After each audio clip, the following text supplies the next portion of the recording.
morning, Sharon. I'm not sure if you remember, but I'm Sophia. Good morning. I do remember, yes. I take it you've been hired. Congratulations. I do not have any passcodes for you just yet, but I should have it for you at least by tomorrow afternoon, if not by tomorrow morning. But for now, I'll just have you sign in the way you did before, and then I'll have you head on back to Debbie's office. Great. Thank you. Oh, here's my ID. Thank you. The gate is open. Here you go. Have a great day. Thank you. Good morning, Debbie. Sophia, look at you. You are 5 minutes early. I love it. Come on in, take a seat, and we'll just get some of this paperwork out of the way, get the background check started, and check all those boxes we gotta check. Perfect. Thank you so much.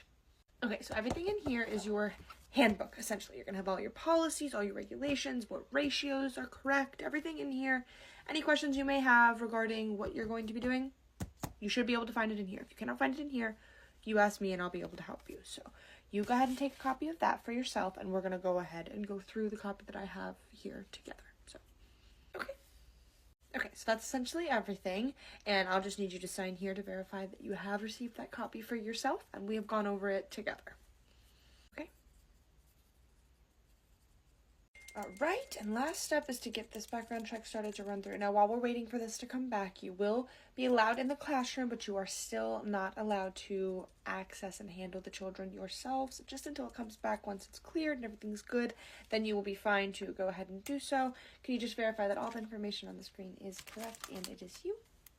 That's me, and perfectly understandable. I wouldn't expect it to be any other way. I wouldn't want anyone handling my hypothetical children if I didn't have a background check on them. So completely understand.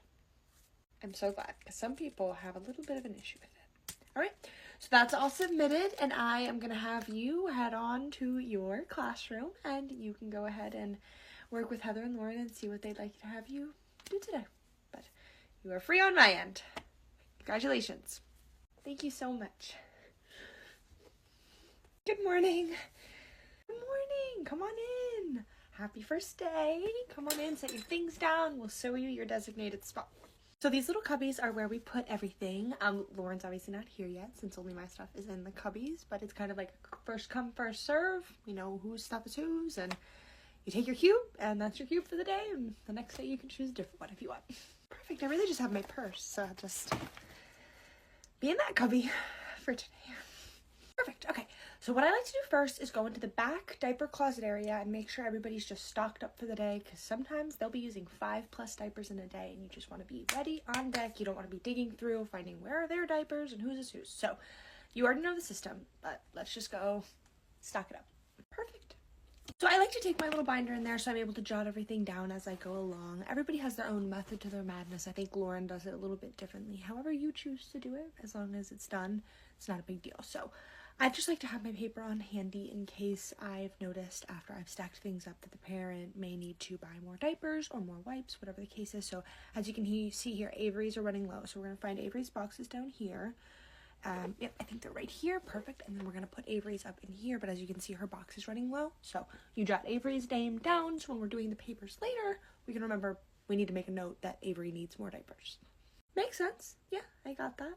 Okay, perfect. Do you think you can do it by yourself? Yeah, I think I can, actually. It seems pretty simple. We've got names here, names on the diapers. Got it. Okay, for my mental, I would like it if you could just write it down for this time. As you get further into it and you get the hang of things, you can do it however you choose, but just so I have a written copy as well. But yeah, go ahead and take care of it, and when you're done, just let me know. Perfect. I've got this. I believe you do. Good morning, Lauren. Good morning. Where's Sophia? She's restocking the diaper closet by herself. Amazingly, I'm pretty sure. Pretty sure? Yeah, I mean, it's her first day, so she's bound to make a mistake or two, but she seemed to fully grasp the concept that I was explaining to her, said that it was self-explanatory, simple, and I think she's going to do just fine. That's really good. Oh, good morning. Good morning. Here, drop off Avery. Oh, Avery, perfect timing. I actually was in the back closet just a second ago, and I noticed that Avery's running low on some diapers, so if you could bring some more in, that would be really awesome. I just brought diapers in. Okay, well, if you just come with me, we actually have a log where we kind of keep track of everything that's brought in, when it's brought in for this exact situation. So, come over here and I can tell you when exactly you brought in the last box. I don't need to be patronized. I know when I bought the last set of diapers that I bought, they're not cheap. You know, I watched the money come out of my bank account. I'm not trying to patronize you at all. I was just trying to solve the situation because we do keep a log for this type of circumstance. Obviously, diapers are expensive, and I am sure that you keep track of your finances wonderfully, but it's, as far as I'm concerned, when I go into the back diaper closet, I'm looking at Avery's stack. He's got a good stack for today. I mean, maybe to tomorrow, depending on how today's goes, but his box is empty, so I don't need you digging through whatever papers that are probably for some other kid, and you're going to tell me that that's the date. I have my bank statements, and I can pull up when I purchased the $50 box of diapers. I know what I bought and when I bought it. This is ridiculous. You must be using my kid's diapers on someone else for him to have none left. You're more than welcome to go through your bank statements, but I can assure you that that is not the case here. That's why we've asked everybody to, before they bring in any boxes, that their child's name is written on it. We have a whole filing system in the back closet that's actually being organized as we speak, but Avery's things are all in one section, as is each child's personal things, because there's different allergies, so some babies can't handle certain diapers, so it would really be a problem if we were using other people's diapers on other people's children. No, see, look, right here. Today's the 11th, 7th. They were purchased on the 7th, so there's no way he went through an entire box of giant diapers in, what, 3 days? Yeah, I see what you have, but I don't personally know what to tell you from my perspective. As I've said, what we have here is what we have here, so I don't know if maybe what? I know what I bought. You literally just saw the bank statements. I purchased diapers, so I'm not sure, like, what have you guys done with them? I mean, at this point, I'm gonna have to ask to speak with your manager. This is a little bit ridiculous. Don't mean to butt in, but you remember bringing them, like, into the daycare, the box?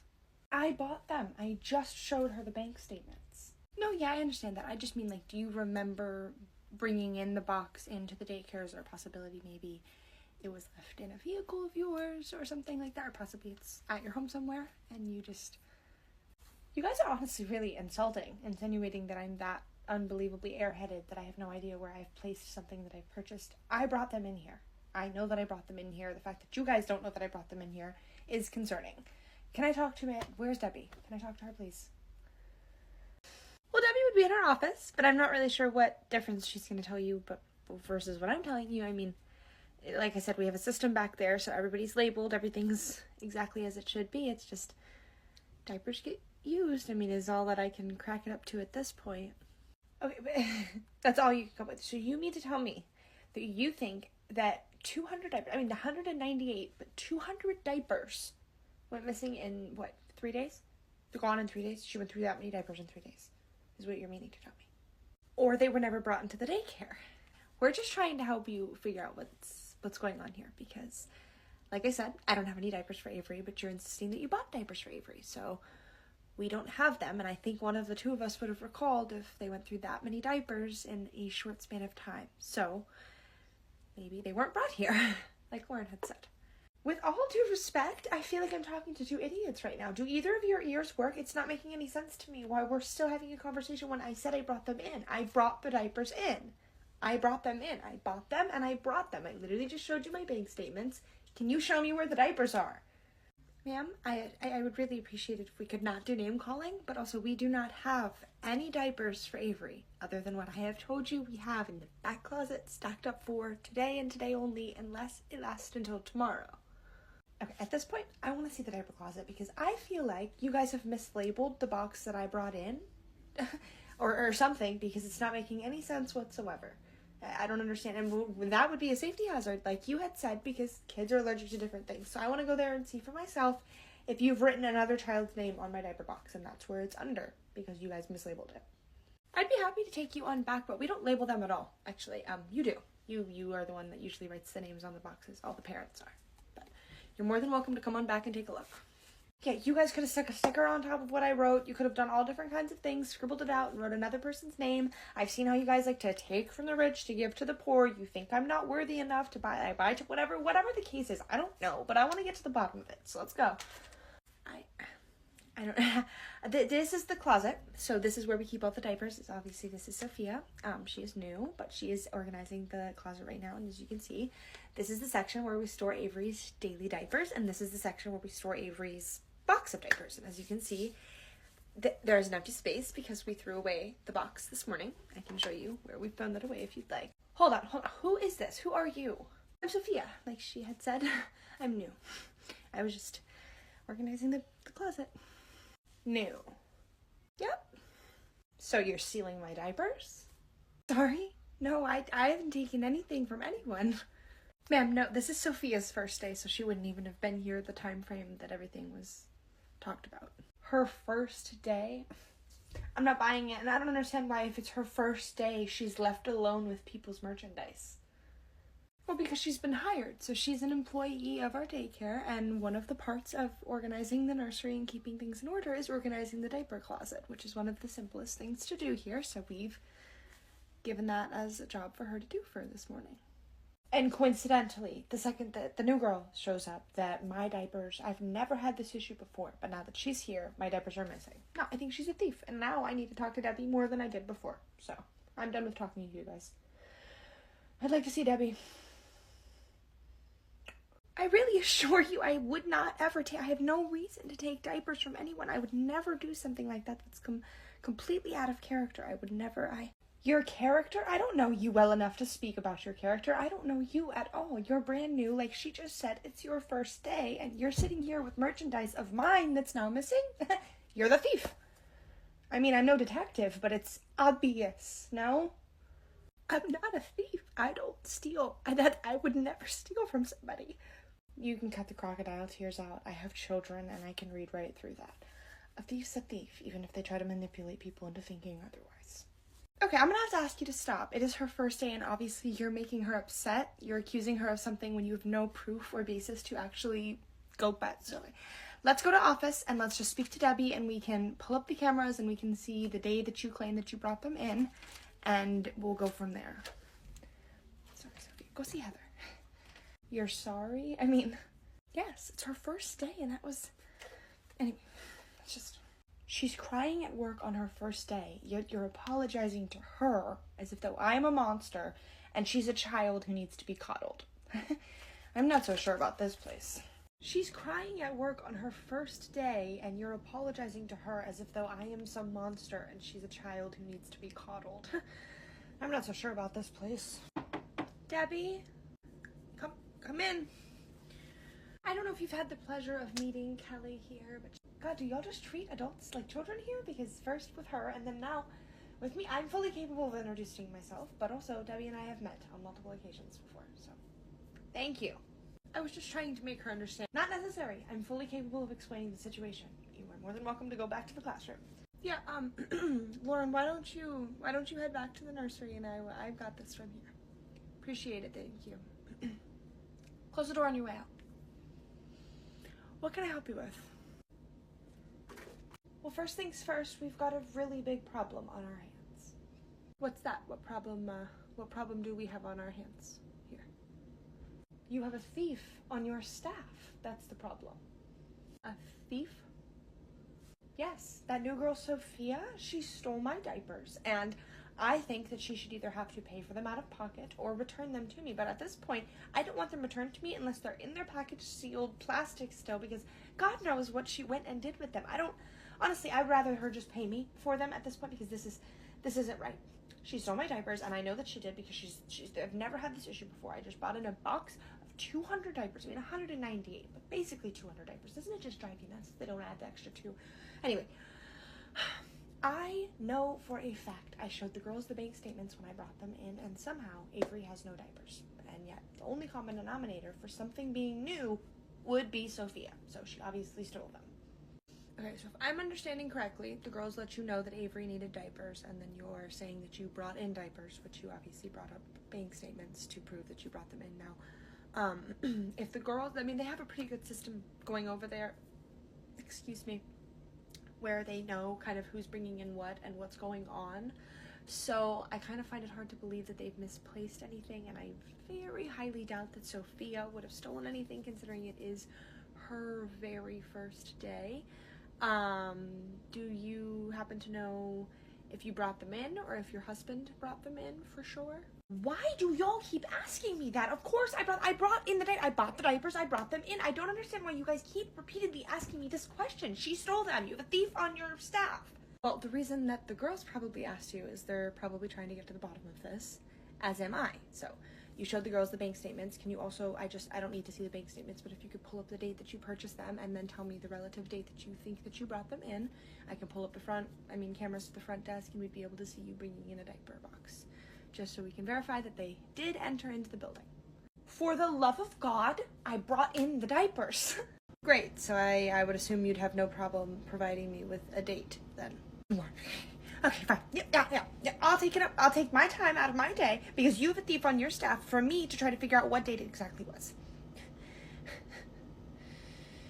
Okay, I see the date that you purchased it. We'll check that day and the following 4 days on the camera. I'll turn my screen so you are free to look as well. I'm not going to sit here while you comb through days of footage and wait for me or my husband to walk through the door. I mean, this is ridiculous. You should be doing this on your time, not mine. Ma'am, as of right now, you're accusing a member of my staff, which easily can be gotten to the bottom of if you just give me a moment to go through the tapes. I am able to fast forward through all of them. We'll be checking the morning footage only, not throughout the whole day.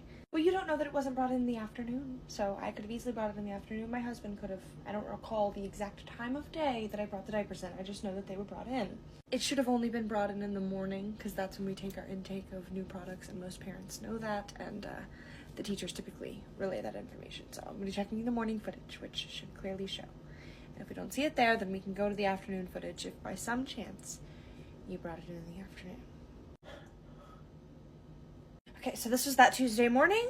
We're gonna go ahead and fast forward until we recognize you. Oh, beautiful. There you are, right there. So as you can see, that Tuesday morning, we have no box in hand. Now, since we see you here, we'll go on to Wednesday. Okay, and on through to Wednesday. Let's see. And there you are, again. Stop and rewind. As you can see, there's, again, no box in your hand. This is ridiculous. Okay, so now that we've cleared that all of the mornings, we do not have you bringing in any diapers, even though that is the optimal time that you would be bringing them in. Let's also check the afternoon, just so we're completely clear. So let's see. Oh, there you are right there. Perfect. No box. Let's go on to Wednesday. Okay, Kelly. So I'm not really sure where you personally would like to go from here. But as you can see on our cameras, you have not brought any diapers in the time frame and the days that you say that you did. And how do you know that during those days my husband didn't come and bring them in and you just missed him on the footage because you're just looking for me?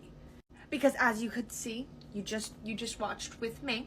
You were on the camera all 3 of those days, so it really doesn't make any sense that you would show up on the camera footage and also your husband showing up on the camera footage, as one parent typically does the picking up and dropping off, and it doesn't make much sense for him to have come separately from you when you were also here 2 times in that same days, each day, to drop off diapers. It doesn't make sense. You would have brought them with you. I don't know that footage isn't doctored. I don't know that you aren't faking this and making this all up because you're trying to cover for someone doing something illegal. And it's honestly disgusting considering Sharon is up front and used to be a police officer, and I have so much respect for her, but you obviously don't if you're allowing someone to steal under your roof and then lying about it. It's fine. I can afford to buy another box of diapers, but I sure will be looking for a new daycare, because no ma'am. Okay.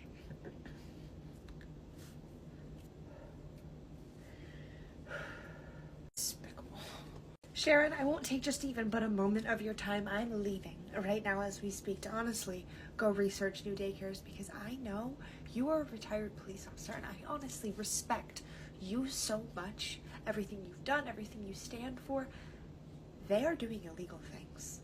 My property was stolen from me and Debbie's trying to sweep it underneath the rug. I don't know if the footage she just showed me was doctored or edited or what, but there's some shady things going on, so I would really highly consider who you're working for.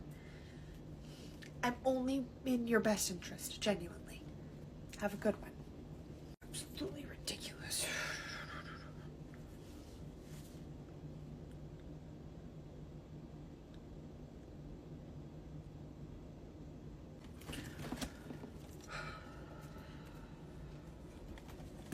Sharon, if you could do me a quick favor, I just drew these up in the office just now because you know what?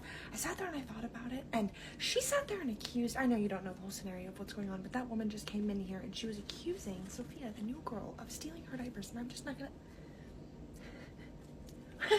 Would you look at that? What you got there in your hand there, Kelly? I just want to drop these off. So they were in your vehicle, after all. Obviously, I went and retrieved this box from my car, yes, but these aren't even... It doesn't matter. I just need to go drop these off into the classroom. No, it wouldn't matter at all. It wouldn't be a big deal whatsoever if you hadn't accused my staff, and honestly, downright rude to me. So, unfortunately for you, I mean, I was planning on doing this tomorrow morning. I've written up termination paperwork, so you may go back. Hold on. Termination paperwork. What are you talking about? I think I spoke very clearly when I said termination paperwork. It's got your name on it as well as your child's. You're more than welcome, as I was trying to say, to go back into the back classroom and retrieve your child and their belongings, but there's no need for you to drop off diapers. As you had said before, you are going to be buying a new box of diapers and looking for a new daycare.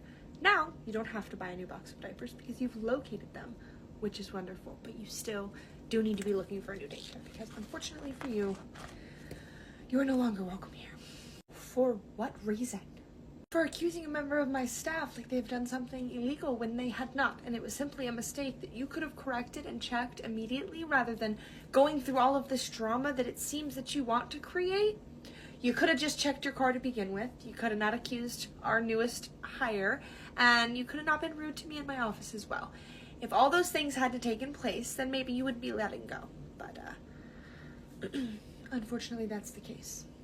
Terminated or not, you're watching my kid today. I mean, I have not made arrangements for her to be watched other than her daycare, because that's where I brought her, because you're supposed to be the one watching her. So, we can handle this tomorrow. No, we cannot. We actually have to handle it right now. As I said already, I was planning on doing it tomorrow morning, but seeing as you're right here, I see no better time than the present. You can go ahead and sign that document, and then you can go ahead and grab your daughter and her belongings.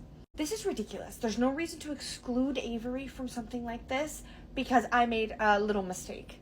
Well, I'm not unreasonable. If you had made a little mistake, it would have been so simple as to just go and check the car as soon as you were asked about the diapers and say, oh, they were actually in my car the whole time. I am so sorry. But instead, you chose to accuse a member of my staff. So, it's not just a little mistake. You choose to accuse somebody. So, this has now been taking measures into my own hands. Right. Should have accused her. Should have taken responsibility. Got it. Should have just gone to my car to begin with. I understand. I will even apologize to her myself. But Avery being punished for something that I did is absolutely ridiculous. So, here's her paperwork.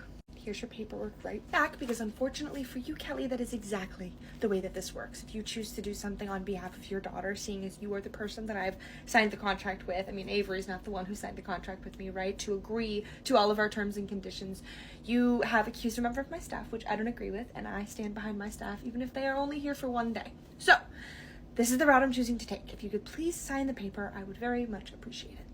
This is absurd. I mean, what am I supposed to do about her childcare now? Because I can't just take off work to not, I mean, I don't have time to watch her. I can't just willy-nilly take off work whenever. And if the days that I do have off, I'm not going to be able to watch her because I need to relax. I mean, this is, yeah, where am I going to find childcare? Everywhere is booked. I'm well aware that everywhere around is booked, and unfortunately, I hate to be this person, but that is something that you probably should have thought about before you accused a member of my staff, which, unfortunately for you, I do not take lightly. It's something that as I take very seriously, which is why I was very quick to try to come to a conclusion for you and made everything on kind of the benefit of the doubt for you and not on my staff to make sure you did in fact bring them in when you did not. So you keep saying unfortunately with this smirk on your face, and it's just an oxymoron, honestly. That is not an oxymoron, but I am grinning because I am always pleased to remove people from my daycare who have either put my staff in an uncomfortable position, which from what I have heard, you have made Sophia cry on her first day, which is just unacceptable, not okay. I want this to be a welcoming environment for not only my parents, my children, but also my staff. So if I can eliminate someone who's making anyone feel any type of way, I'm glad to do so. This is ridiculous. I'm gonna tell everyone I know to avoid this daycare. I've never heard that one before, let me tell you. Could you please sign the documents and then go retrieve your daughter and her belongings? It's absolutely ridiculous. I hope you're pleased.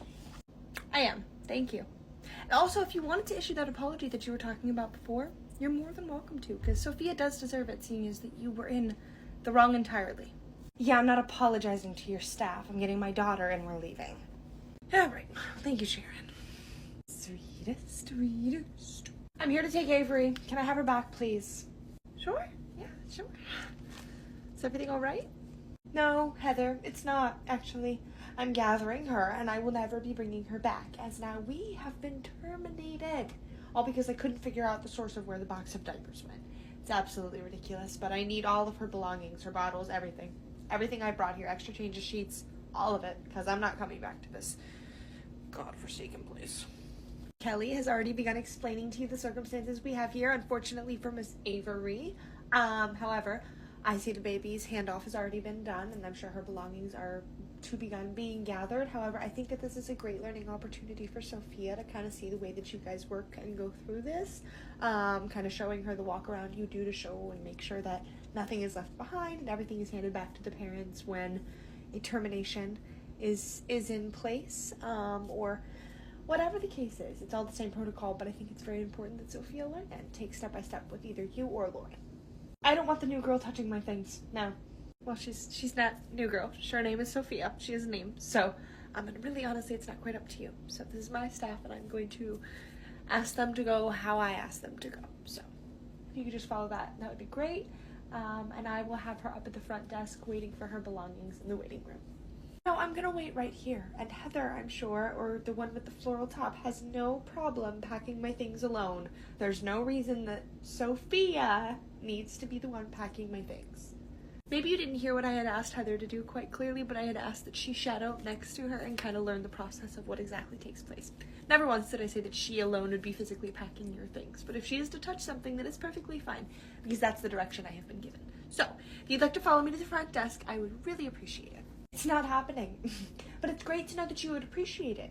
Like, I'm gonna wait here for my daughter's things. Thank you. God. So just so we are clear, you are insisting that you stand right here. Yeah, not sure how much more clear I need to make that. I am not moving. I'm gonna wait until I have her things, then we will leave. Okay. Sophia, Lauren, could you please join us from that back closet just for a moment? Great, I appreciate you all stopping what you're doing so we can have this moment just together. So, Kelly here and Miss Avery, unfortunately, we're having to let go, as we all know that she accused Sophia of stealing those diapers. She actually found them in her car, okay? And as well as when I proved to her that they were no longer in this facility, or never have been in this facility for that matter, she accused me of doctoring the tapes. So, that is why she's being terminated. I would love it if the three of you could work together. You already told her what to do. I don't think you need to tell all three of them, but I guess this is your leadership. This is ridiculous. You don't need to put on a little show just because a mistake was made. Oh, a mistake was not made. An accusation was made against a member of my staff, which I don't stand for ever. And I was going to let bygones be bygones. I was going to let you leave your merry way the second that you had her belongings. However, you chose to stay here. You chose to try to make us uncomfortable in situations where you are no longer welcome here. So I'm in turn doing the exact same to you, making you uncomfortable in a position where you are no longer welcome. Okay? So since you're choosing to not apologize to someone that you accused, I'm going to go ahead and apologize on your behalf. Sophia, I am so very sorry that this person chose to speak to you the way that she chose to speak to you, instead of rather looking into herself and understanding that she maybe made a mistake. You're doing a wonderful job, and I'm very proud of the position that you're filling. Thank you, Debbie. I really appreciate it. I'll be up front, waiting for my things. What a wonderful choice. So sorry you had to deal with any of this, Sophia. What a rough start to your first day, but I'm proud of the way that you're handling it, and if anything else happens like this, I will gladly take care of it. We don't want anybody like that on our staff, or our customers either. I just respect you so much, Sharon, and I just need you to know how I feel. If you respect me as much as you claim to respect me, you would know that I don't really care about your feelings, unfortunately. What? If you respected me as much... No, I got that. You don't need to repeat it, but... Right, then if you understand, then you understand that your feelings are not a part of my job. My boss pulled up termination paperwork. The termination paperwork has been signed. Quite frankly, your feelings in the matter are not important to me. I have a lot of things I have to get done. I'm so sorry about your sad news, and I hope for your daughter's sake that you're able to find a new daycare. Good luck to you. Wow, You really can. This just shows how much a person can be deceiving to you when you don't actually know them. Because I did not pin you to be such a nasty, negative, gross person. I'm glad this is all happening because this is for the better. I'm going to find a better place with people on the staff that are actually good people. You do a great job pretending, Sharon, because that was just gross. Sorry that you feel that way. Thank you guys so much for sticking up for me and being there for me and comforting me, Heather, when things started to get, well, I just got anxious and I just really wasn't expecting that type of pressure like that. Even someone who has worked here their whole life would have anxiety in that situation. I mean, she literally attacked you on your first day. You were doing nothing. It's just, she was so in the wrong. And you're going to come across some people who have strong opinions, and some of them are a little, but not a lot like her. She was a anomaly, thankfully. But one thing I will say is I've never seen Debbie get rid of someone so quickly. She terminated her in 2 seconds. I mean, she must really like you, and the fact that she singled you out in front of everyone to let you know you were doing a good job, I've never seen her do that. So I haven't either, now that you mention it. She got rid of her really, really quickly. It was actually kind of insane, but I'm glad about it because, boy, was she nuts. You did not deserve that at all, but you handled it really well, and we're all here for you. We all have our moments, and like she said, I would have had the same thing on my first day, or even today. Like Debbie said, I think that you're doing amazing. All right, let's check on that background check. Okay. Let's see. All right, Sophia. Nothing that I need to be concerned about. Amazing. Well, that's great. I guess I will go share the news. Got great news, Sophia. The background check came back completely fine, which I'm sure is no surprise to you. So you are all set to go hands-on, handle the kids, and do whatever it is you need to do with no restrictions. Your job is your job securely as we speak. So congratulations. Yeah, congratulations. Thank you. Yes, it was no surprise to me. Of course, obviously, I knew my background check would come back clean, but I'm just so excited, anticipated working in this type of environment. You guys are so kind, and I feel really thankful. So, thank you. Aren't you the cutest? You fit right in. We love you. Thank you, Lauren. You know, I really thought that this was going to be a 2-for-2 situation, but I'm really glad that we've got someone really great out of this. Sophia, you seem to be blending well, and it's really nice to see that you all are getting along so wonderfully. I'm actually going to start a new group of applicants to kind of pick from a new group of people in hopes to find another Sophia. So I'll be keeping you guys in touch with what's going on with that, but it'll be soon, of course, obviously, since Laura and I both are going to have to go on maternity leave coming here. Before we know it, I'll be in my office if any of you guys need me. So basically, you get to do all of the perks that we've been teaching you about your job, but now you get to play with the cutest little babies. So we have Lila and James that both need to do a little bit of tummy time, and obviously that's going to be in the booted off area. So if you want to go ahead and get that started. Okay, yeah, I'll go get the booties first and make sure they're on, and then I will get Lila and James. Lauren, could you kind of let me take direction when it comes to giving instructions to Sophia, please? Oh, I wasn't trying to step on your toes or anything. I just was trying to tell her kind of what to do next.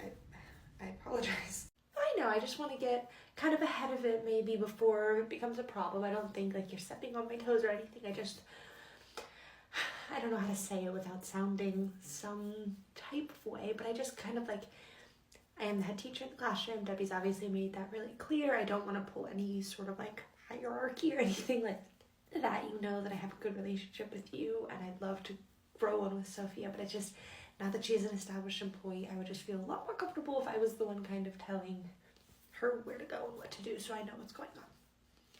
You know, I can understand that. I mean, I like I said, I didn't mean to step on your toes, and I will definitely step back from kind of, just a little bit of a control freak, but I can understand why you would want to take charge. You are the head of the class, and that is something that you should be proud of. So I will step back and I will let you take complete control. What would you like me to do?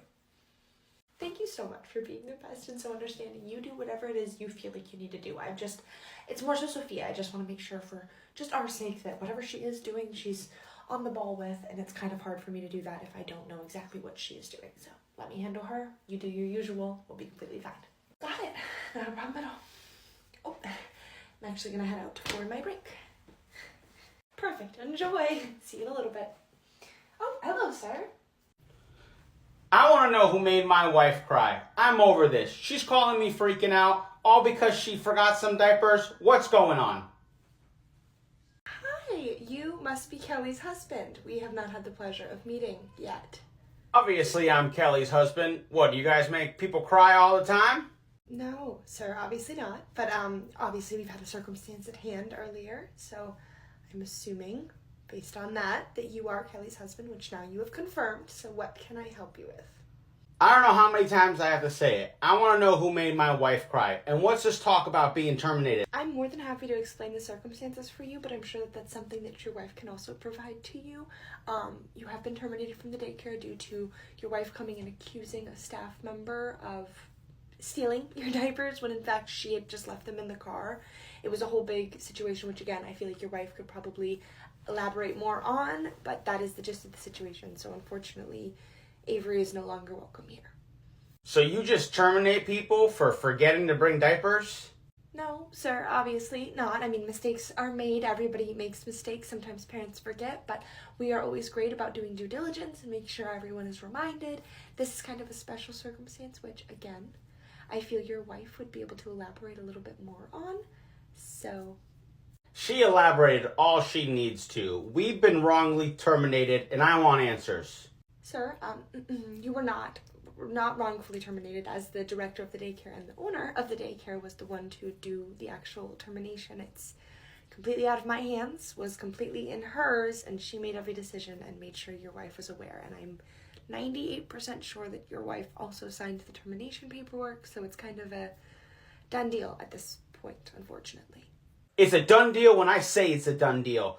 I need to talk to Debbie. I'll bring in the damn diapers. Fortunately, we are past that point, considering we already have had the termination paperwork signed by Debbie herself. So I'm more than happy to go and get her for you, but at this time, that really wouldn't make sense, considering she's going to tell you the same thing that I would. I'm more interested in how exactly you got back here. What kind of question is that? I typed in the code like I always do. Okay, so Sharon must not have changed the code yet. Okay, did you really want me to get Debbie? Because she's going to say the same thing that I'm telling you now. Unfortunately, your family has been terminated from the daycare. I said I need to speak to Debbie, and I'm suing either way. This is a conversation for Debbie, honestly, at this point. Lauren, could you grab Debbie? Yeah, but Debbie's not going to want to have any part of this conversation when she hears anything about a lawsuit. Let me just tell you that. Typical coward. Hey, we have a dad up here who's threatening to sue because you terminated the mom earlier today, the Avery's mom, with the diapers, the whole situation, accusing Sophia. A lawsuit? On what grounds? I mean, that's ridiculous. That's absurd. They were wrong, and I can show them that they were wrong if he wants to come and sit down. I can pull up the footage of his wife being an insane person. Okay, I mean, I was sent back here to ask if you would come there, but I can certainly go back up there and just ask them to come back here. That's ridiculous. I'll just go up there. Let's go. So I hear I'm being sued. Where's he at? Yeah, where is he at? He said something like, this isn't over, he'll be back. Something like that. Right after you left to go get Debbie. Right, so he just has no problem making the obviously heavily pregnant girl waste her time for no reason. Walk all the way to the office for no reason. For him to just get out of here. That's annoying. Yeah, ×2. So he threatens to sue and then storms out the second that you go get me? Well, to be fair, before I came to get you, I did mention that you weren't going to have a part of this conversation as soon as you heard anything about a lawsuit. So he heard that, called you a coward, and then I guess the second that I was out of earshot, left. I don't know. If it was a lawsuit that I knew was an actual lawsuit with actual grounds, then I wouldn't have had the conversation with him. But honestly, I was intrigued to come out here, hear his side of the story, and then take him back to my office and show him his wife on camera acting like a lunatic. Alright, well, that's settled. I would bet money he's not going to come back because they always like to threaten they'll be back and then they don't come back when they settle down and realize how stupid they've looked. So, I'm going to go up to Sharon, make sure that they've changed the code so this situation doesn't happen again and he gets stopped up at the front. Yeah, I think that's a great idea. Hey Sharon, we had a little bit of a problem just a minute ago. I'm not sure that anyone's made you aware of it just yet, but the husband of the wife that I terminated earlier this morning actually came back in, just typed in his passcode and was able to re-enter the daycare, which honestly is very unsafe for obvious reasons. So whenever someone is terminated, I need the second that they are terminated, the second that the paperwork is signed, for every code on their list to be completely wiped. Of course, that's typical security and I dropped the ball. I do apologize for that because typically I would have wiped it initially as soon as the paperwork was drawn up and signed. However, I got distracted catching up on a few things that I had been... Anyway, it will not happen again. Appreciate you so much, Sharon. Oh, well, hello.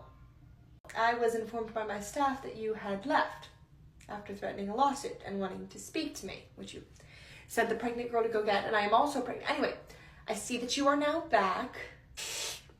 Well, you take forever, so I went to get coffee. Sir, I know for a fact because I was standing there that they had come and gotten me within 2 minutes, so not much time had passed at all, and if any time had passed, it's because you had a pregnant woman walk to go get another pregnant woman, and we both waddled ourselves back up here to anyway, what can I help you with now that you are back here, sir? I'm just letting you know I'm going to sue you. Sue me. You're going to sue me? What are you going to sue me for, sir? I already told that other girl. Wrongfully termination. Wrongful termination. Your wife came in here acting like a lunatic. Made the girl who's been working here for less than 1 day cry because she was such a lunatic. I literally have it on camera evidence if you'd like to come back to my office. You can't sue. This is ridiculous. Well, that's not what I heard. My wife's the one crying. Would you stop sipping your coffee, please? You can't tell me what to do. This is a free country. Okay. You know, you're right. It is. It sure is. Would you like to come back to my office and see the camera footage, or are we done here? No, I don't need to see that video. We'll let the lawyers handle that. You know any good ones? Do I know any good ones? Are you out of your mind? You come in here and you threaten to sue me, and then you ask me if I know any lawyers for you to sue me? You can get out of my daycare facility and find your own legal advice. I thought you would say that. It was worth a shot. The last lawyer I had was crap. Okay. Again, you can leave the daycare and assess legal from there, sir. It's a really nice place you got here. When I come here, I really don't notice that. Thank you so much, sir. There's the door. I know where I came in from. Take it easy. You sure I can't bring in those diapers? Yes, sir. I'm 1,000% positive that you can no longer bring in diapers. We are way, way, way past that point. You've... Not only has your wife acted like a lunatic, as I've already touched on, but the termination paperwork has been signed, sent in, submitted, done. I have new people coming in as of today to fill the spot that you had filled up. So, it's done. All right. Relax. We don't want your water to break or anything. I will be in my office. Sharon, I will be in my office. Bill, this guy was as dumb as they come. He came in here threatening me a lawsuit because I terminated his wife for making one of the staff members cry. Her first day, because she accused her of stealing diapers that were in her car the whole entire freaking time. Terminate her. She's gone. Her husband comes in ranting and raving about how he's going to sue me for wrongfully termination. It was ridiculous. It was absolutely ridiculous. Couldn't even get the freaking name of what he was trying to say right. I think I'm about done here. Hello, good morning. What can I help you with? My name is Loretta. I'm here to speak with Debbie. If you just let her know that Loretta is here, she will be glad to speak with me. Okay, give me just a moment and I will double check with her. Debbie, there's a Loretta here to see you. She says that once I say her name, you will know who she is. Do you want her sent back, or... Loretta, she's not supposed to be here till tomorrow. I don't... Nope. That's today. Okay, yep, send her on back. Yeah. Will do. You were correct when I mentioned your name. Debbie was familiar with it. You're clear to go back. I'll just need to see your ID beforehand. It's just policy, ma'am. Well, I understand it might be protocol. However, I'm familiar with Debbie. As you just said, when you said Loretta to her, she was familiar with me. So, I don't need to do this. It's just for safety. It's just purely for safety to have a track of who comes in and who comes out written, and just it's very simple if you just give me your ID. Ma'am, it really is a safety thing where we just need to keep track of everyone that is coming in and out of the daycare for the safety of the children. Right, but I was asked to come here. I'm a family friend, so this whole process seems like it is for not me. Each staff member that obviously knows Debbie as well works here, has to sign in with their own process as well. So it's not like a specified to you type of thing. It's for everyone. It seems as if though we'll be standing here all day if I choose to exercise my rights. So here is my ID that you so sorely need. Even though I am a family friend, I've been asked to be at this daycare, and I soon will be your director. This is all quite silly.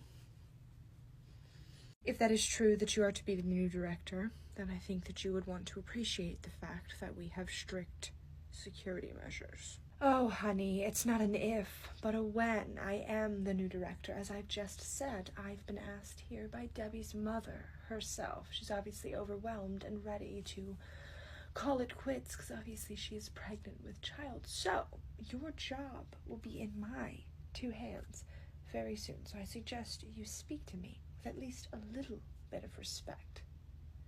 Sharon. Ma'am, that was not my intention. That's enough with the ma'am. Okay, I'm not a decrepit dinosaur. You may call me Miss Loretta. Okay. Miss Loretta, that was not my intention at all. I just wanted you to understand that safety measures are in place for a reason, and as the director, future interim director, you would appreciate that, or so I would think. Wasn't attempted to read. Anyway, here's your ID. Thank you. I hope that you've taken a copy, because this is the last time that I will be providing my ID before entering a job that, again, I have been asked to come and fulfill. The gate is still locked. Will you open it? Thank you. Who in the living hell do you have up at the front desk? Come on in, Loretta. Who are you talking about? Sharon? Sharon? If you're talking about Sharon, she has an acquired taste. Dear, an acquired taste. I know an acquired taste. She is not an acquired taste. She is a moldy bag of bread that no one wants to eat. She belongs in the trash. Loretta, she's great. What? Sharon is great. What can I help you with? What are we here for? Well, Debbie, it's no surprise that I'm here. I'm sure your mother had mentioned that I was coming. I mean, you obviously had me on your calendar, I see. Yep, she had mentioned that you were coming, which is obviously why you are on my calendar. I like to keep things organized. Are you just here for a visit, or? Oh, honey. Let me close this door. You don't need your whole staff hearing your business. I appreciate you closing the door, but, they can't hear anything, but what business are we even discussing? What are we talking about, Loretta? Well, you're obviously with child and stressed, overwhelmed, and from what I'm hearing, you've had enough of this. Enough of, I'm so sorry, but I'm not following enough of what, Loretta? Well, honey, your mother is concerned. I mean, she would have hopped on the flight herself. However, she couldn't get away from what she's been doing. However, she's very concerned about you. She spoke to you last week and said that you were, for lack of a better word, all over the place, airheaded, and that's just so not like you. And so I feel like it's time for your family to step in. So I'm not sure exactly what has been said between you and my mom. I did not know that my mom was speaking to you. Anyway, I have maternity leave planned out. It's coming up in 2 weeks from now. I'm actually going on it with my sister-in-law, who's also pregnant and works here as well. We've got a replacement for her, and I have replacements coming in for me next week, so I can go ahead and get everything situated. So, well, you can cancel all of those meetings, interviews, whatever, because you've got me. I will be your new director, gladly. We'll whip this place into shape while you're healing from bringing a beautiful baby into the world. Oh, okay. Loretta, that is incredibly kind of you. But I actually, I don't need you to do that. I don't need you to do that at all. I would rather pick, and I have a few people that I would like to consult with as well to kind of help me pick. So I really appreciate it. Super, super, super kind of you, but I would have to pass on that offer. Thank you. Well, I'm not taking no for an answer. For now, while you're still here, I will just go ahead and I will organize documents, keep your office in order, and then once you're gone, I will just keep things exactly as you have them with my own touch of personal flair. If you could just not touch I have to go through those papers still today, so if you could just not fold them. Honey, the standard at which you allow yourself to live in is the standard you will set the bar for how high you can thrive. So, this is a mess. I will gladly clean it up. You will not even know that I am here. Loretta, I really, really appreciate that you want to help me organize, but it's a lot more difficult when someone's kind of going through my things. I think I can just organize it myself better. I've just had a lot on my plate as of right now, so the papers on my desk have kind of been like a last priority, but like I just said a second ago, I'm going through them today. So if you could just please leave them alone. Well, if you won't let me make your life easier, you insist I can't touch the papers. What can I do to make it easier for you? I mean, your mother has told me you're having a hard time carrying even coherent conversations, and I know, pregnancy brain, but I think a lot of it has to do with this disorganization, and I'm not sure if you have the offer of someone willing to help you sent straight from your mother, why you would be denying that. I'm not trying to deny you. I appreciate that you came. I don't know really why my mom reached out to you. I am able to clearly have a coherent conversation, considering the two of us are talking right now.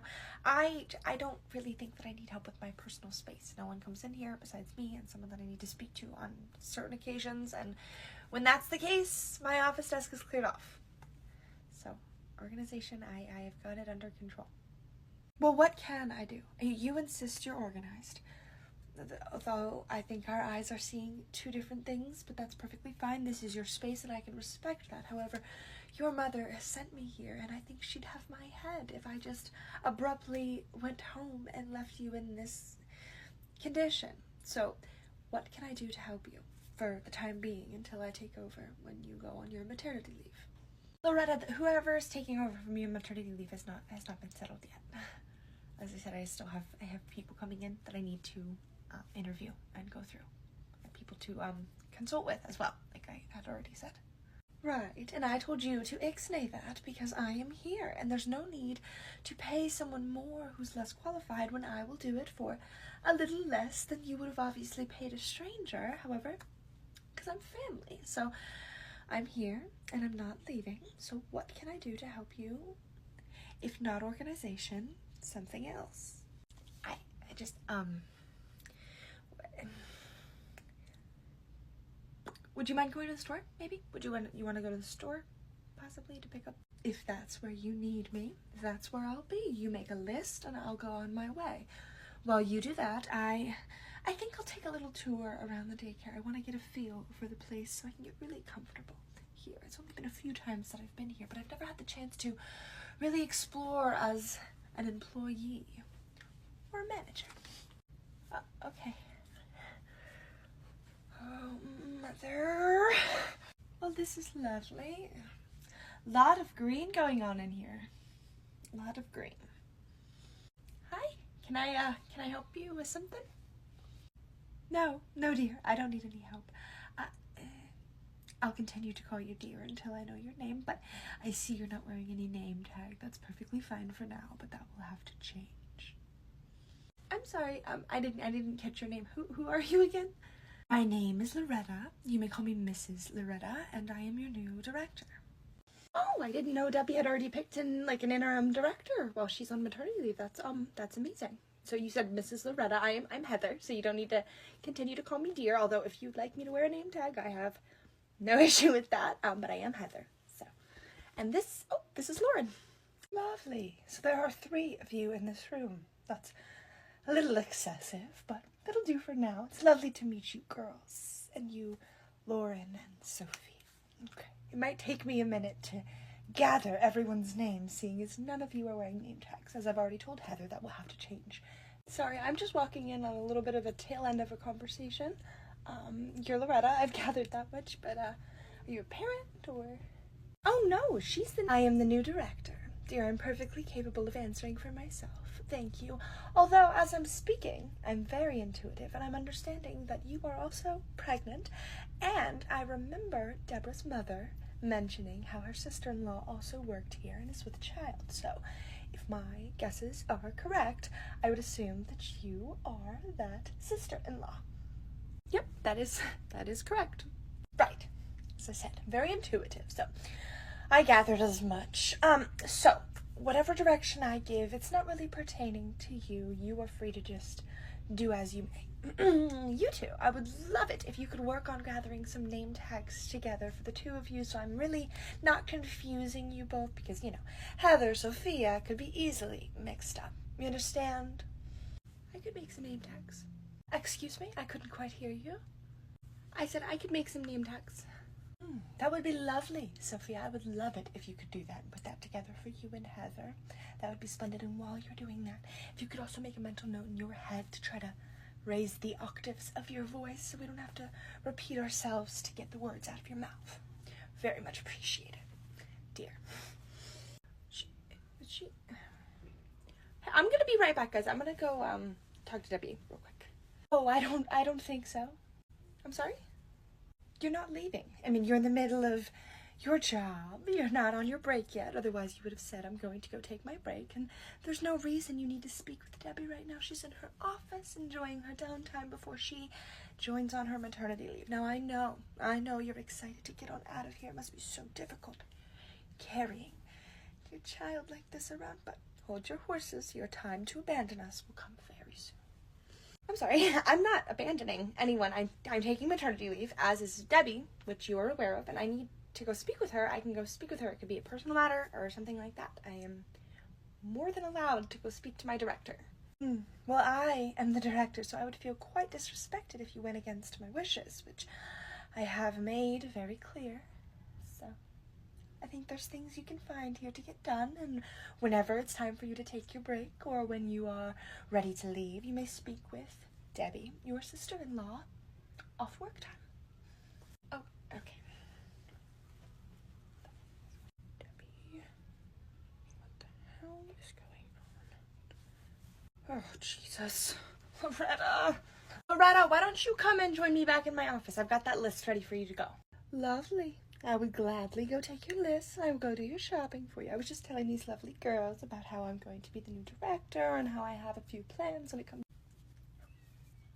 And name tags being one of those things. I was just trying to connect with them on a level before I got to doing your shopping. I'm not much of a shopper. I would gladly do it to help you, as I know that we're in quite a circumstance. However, I really do feel my time could be used more sufficiently doing things that matter. Why don't we discuss it in my office? We can talk about all of this in my office. If you insist. Carry on with your work, lovelies. Hope to see name tags the next time I'm in this room. Well, I'm utterly confused, that's for sure, because she fully convinced me that she was the new director. I mean, I feel like that was something that Debbie would have spoken to us for first, but anyway, she's crazy. I mean, we all saw Debbie's motion. She's obviously nuts and really rude. I'm not sure what is going on here. I'm having a hard time putting a read on this situation, but this is, first of all, sorry, Sophia, that you had to deal with, yet again, another crazy person, but this is just kind of goes with the territory of this job. I have never seen Debbie not get on someone when they were acting insane like that. So I'm wondering if maybe she's related to her or what, because that's a really weird situation. That's what I thought. She was being so lenient. I mean, I feel like any one of us did anything like that, she would have been... Anyway, I wonder why she thinks she's the director. I mean, related to her or not, it does seem like that, but why would she think that she's the director if Debbie hasn't told her that herself? One word for that. Delusional. And the name tag situation that she's so hell-bent on, I could see it in the toddler room, but it makes no sense in here. We're all adults. We can speak to each other and ask, hey, what's your name? If we're not familiar, a parent doesn't know, they can ask. If they're not familiar, but the children are babies, infants, literally not even speaking. So why do they need to know? It's ridiculous. Debbie doesn't have us wearing name tags for a reason. Okay, so here's the list. If you could please close the door behind you, I would really like to talk to you before you head out with this list, because I don't feel this situation is being handled appropriately. Appropriately? What do you mean? Well, you came and you bombarded my place of business. Not bombard. I was invited here, so I just wanted to say that. Right, but Loretta, I didn't invite you, so to me it felt like, but your mother did. But I didn't, right? So it feels like bombarding to me, and if you could really just let me get my point across, I would really very much appreciate it. Well, dear, I think you just did, but I'll listen. You see, but I didn't. I hadn't actually got to the full point of what I was trying to say yet. I just felt that, okay, I feel that you came here and you kind of bombarded in on my business, and so I invited. Loretta, I'm trying to explain to you how I feel in this moment, how my feelings were. Well, dear, it's not my favorite thing to sit here and listen to a story that we both know is false. I was not bombarding on you. I wasn't invited. Now, if you want to talk about your feelings, that's perfectly fine, and I will gladly listen, but do so with the correct information. Okay, Loretta, you know that I love you. You know that I love you. You know that I appreciate who you are as a family friend, but you know we're family. We're family, okay? So I appreciate the fact that you have come here, invited by my mother. However, for me, not being told by anyone what was going on, it really felt like bombarding. You've come into my place of business. You've kind of told me how things are going to go, taken away my decision making, which is very important to me, and then you've gone ahead and spoken to my staff when you said you were just going for a tour, which would have been perfectly fine. But you went and spoke to my staff and told them that you are the new director and started giving them directions on what needs to be changed. And for instance, the name tags that you want in the nursery, that doesn't really make any sense because the babies aren't reading, right? So even the 2-year-olds aren't reading, but at least we're encouraging them to begin to. Adults can communicate with one another about what their names are. I mean, there's no... Point is, I felt bombarded on when you came in to my office, disrespected the way that I have my desk, because for me, this is organized chaos, but I appreciate it, right? So for you, it may look like a mess, but for me, I know exactly where every single thing is, and if you start shifting things around, I will know where nothing is, and you going to my staff and speaking to them is inappropriate. Do you understand where I'm coming from? I can see why your mother was worried. That's for sure. I'm trying so hard right now, Loretta, to keep my cool. I'm trying so unbelievably hard right now. And now you're having some sort of breakdown, which, if you were my daughter, I would be highly concerned as well. I am not surprised at all that she called me here. I'll go and do the shopping, and, you calm yourself, yes? I am not having a mental breakdown, although at this point, it feels like I may. It really feels like my mother and her concern with my well-being is not my concern. I will speak to her when as soon as you leave my office, I will very much speak to her. I do not need you to go shopping for me. I do not need you to concern yourself with what's going on with my daycare when I go on maternity leave. I do not need you to speak to my staff a second longer. I need you to leave my daycare now. Please. Dear, this attitude is very ugly way to treat someone that you love. I will take this list with me and I will go ahead and take care of it while you cool yourself down. Give me the freaking list and get the hell out of my daycare! I think maybe you ought to get yourself checked into some sort of facility. My goodness. Goodbye, Deborah. Goodbye, Loretta. Goodbye, Loretta. Goodbye, Loretta. Where the hell is my phone to call my mother? This is ridiculous. I cannot believe any of this is even happening. You know what? So help me God, Loretta. Get out of my office. Get out of my office now. Well, I just wanted to. I don't care. I don't care. I don't care. Whatever it is you have to say, I don't care at all. I'm trying to. Hi, Mom. Yeah. Do you hear that yelling? Yeah. That's me yelling at Loretta. Can you tell me why on God's green earth you sent her to my office? Leave. I have asked her to leave 6 times and she just walked back into my office. I need you to leave the premises. Sharon! God, I'm going. For your sake? That's wonderful. She's finally leaving my office, but I would really like an explanation as to why the hell you sent her here, Mom. Because, I mean, I can handle my own. What do you mean you didn't send her? She specifically said that you sent her here because you were worried about my well-being and you thought that I couldn't handle it and you wanted her to run the maternity, or while I was on maternity, you wanted her to run the daycare. You didn't, she didn't. You haven't talked to her in like 2 weeks. Okay. So what the hell is going on here? I don't. Yeah, there are the job applications, but doesn't even, I don't. Okay. Thank you, Mom. At least she said she'll handle it, but what the hell? I gotta go explain to the girls, because obviously they're confused. All right, girls, so if I pick somebody to take over for me for maternity leave, you'll hear it from my mouth before you hear it from anyone else's. I don't know. I came here to explain to you guys what exactly just happened, but honestly, I'm not even quite sure. She said that she came because my mom sent her, but I just talked to my mom, and my mom said that she didn't send her, but she will handle it. So, it is... Mrs. Loretta is gone, okay? And I'm going to go back to my office, and I'm going to figure out who it is that's going to take over for me when I go on maternity leave. Wow, you know, Sophia, we've seen some crazy, but you alone have seen some intensely crazy. More, I feel like, quicker than any of us had to deal with it. So I don't know whether to apologize or congratulate you, clap for you, how well you're handling everything, but kudos to you, because oh my Lanta. This is ridiculous if she didn't send. Well, I can only guess who did. Hi, Bill. I would just like to know it. I said hi. I understand that you're busy, but I have something that I need to speak with you about. Well, I'd like it if you could just take a minute. That would be very much appreciated, Bill. I'd like to know why Loretta was sent to my office to take over for me in such a ridiculous manner, and no one spoke to me. Yes, Loretta, my mother's friend. She had said that my mother had sent her, but she claims that she did not. Yes, the next selection is you. You're the only two people in my life who meddle and make problems like this. Okay. You didn't send her then. So who did? This is absurd. Okay, Bill. All right.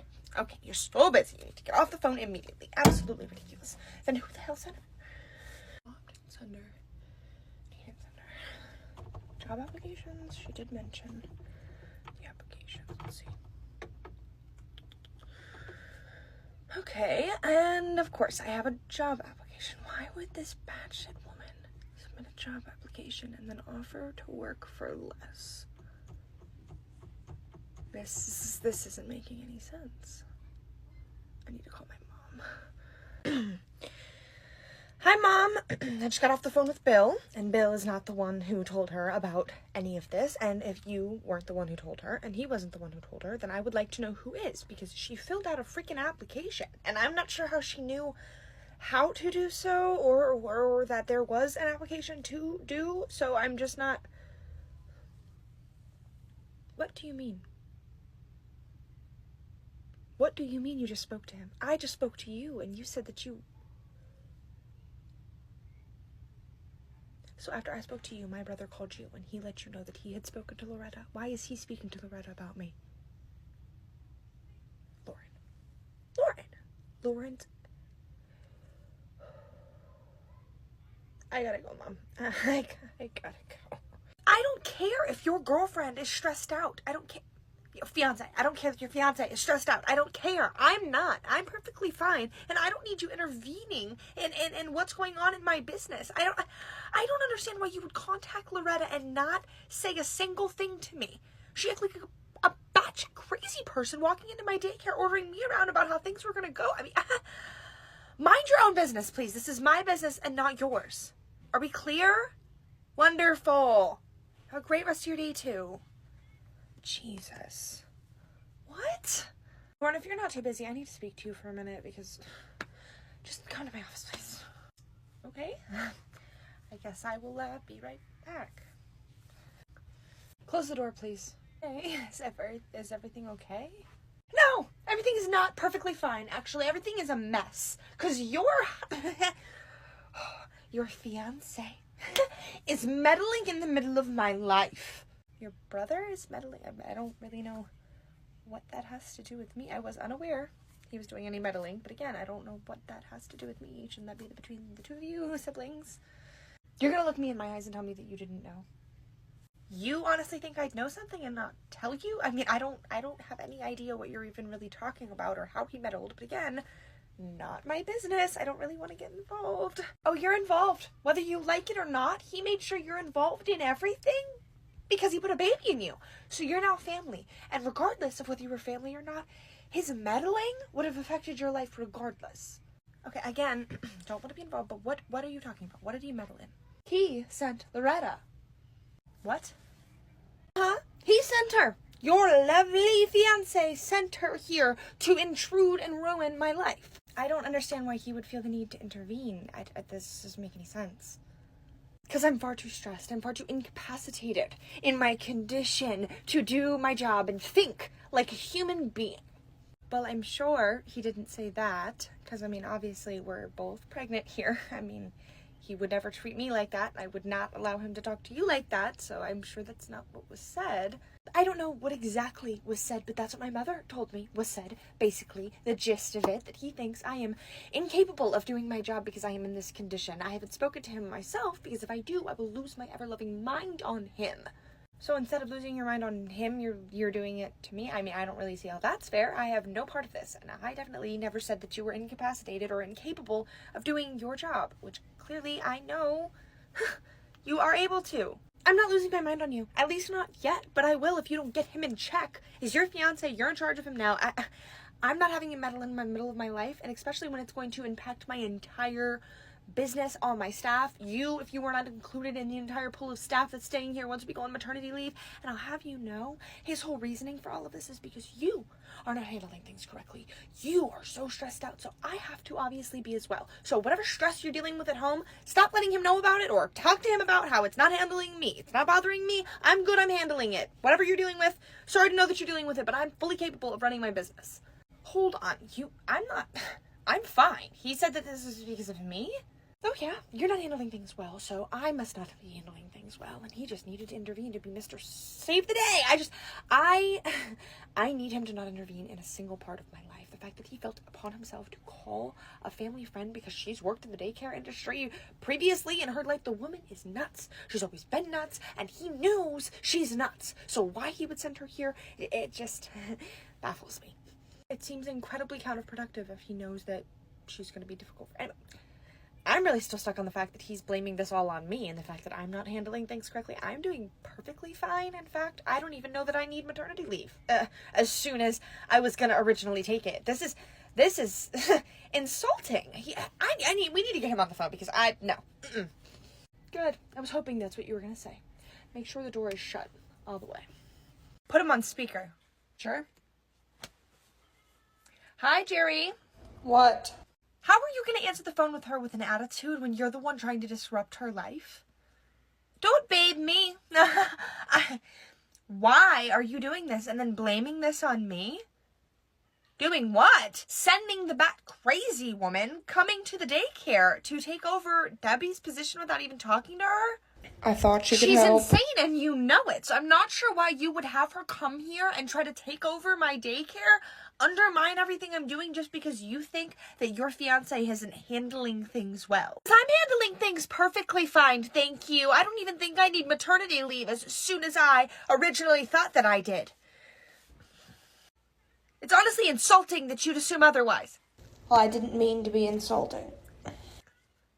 It's insulting is right, and it shouldn't take your sister telling you that.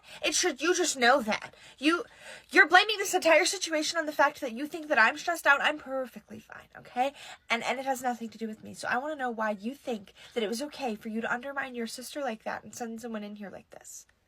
Oh, I was just trying to help. Help? You think you were helping me. If you wanted to help me, help would have been calling me and saying, hey, sis, I've got someone on the way to give you a little helping hand. And by the way, she should have been checked into the loony bin about 60 years ago. Oh, by the way, sis, I think you're a little too stressed out to be handling this. Oh, by the way, sis, I think my fiance is a little bit too stressed out to handle this. And maybe I would have told you, mind your own damn business.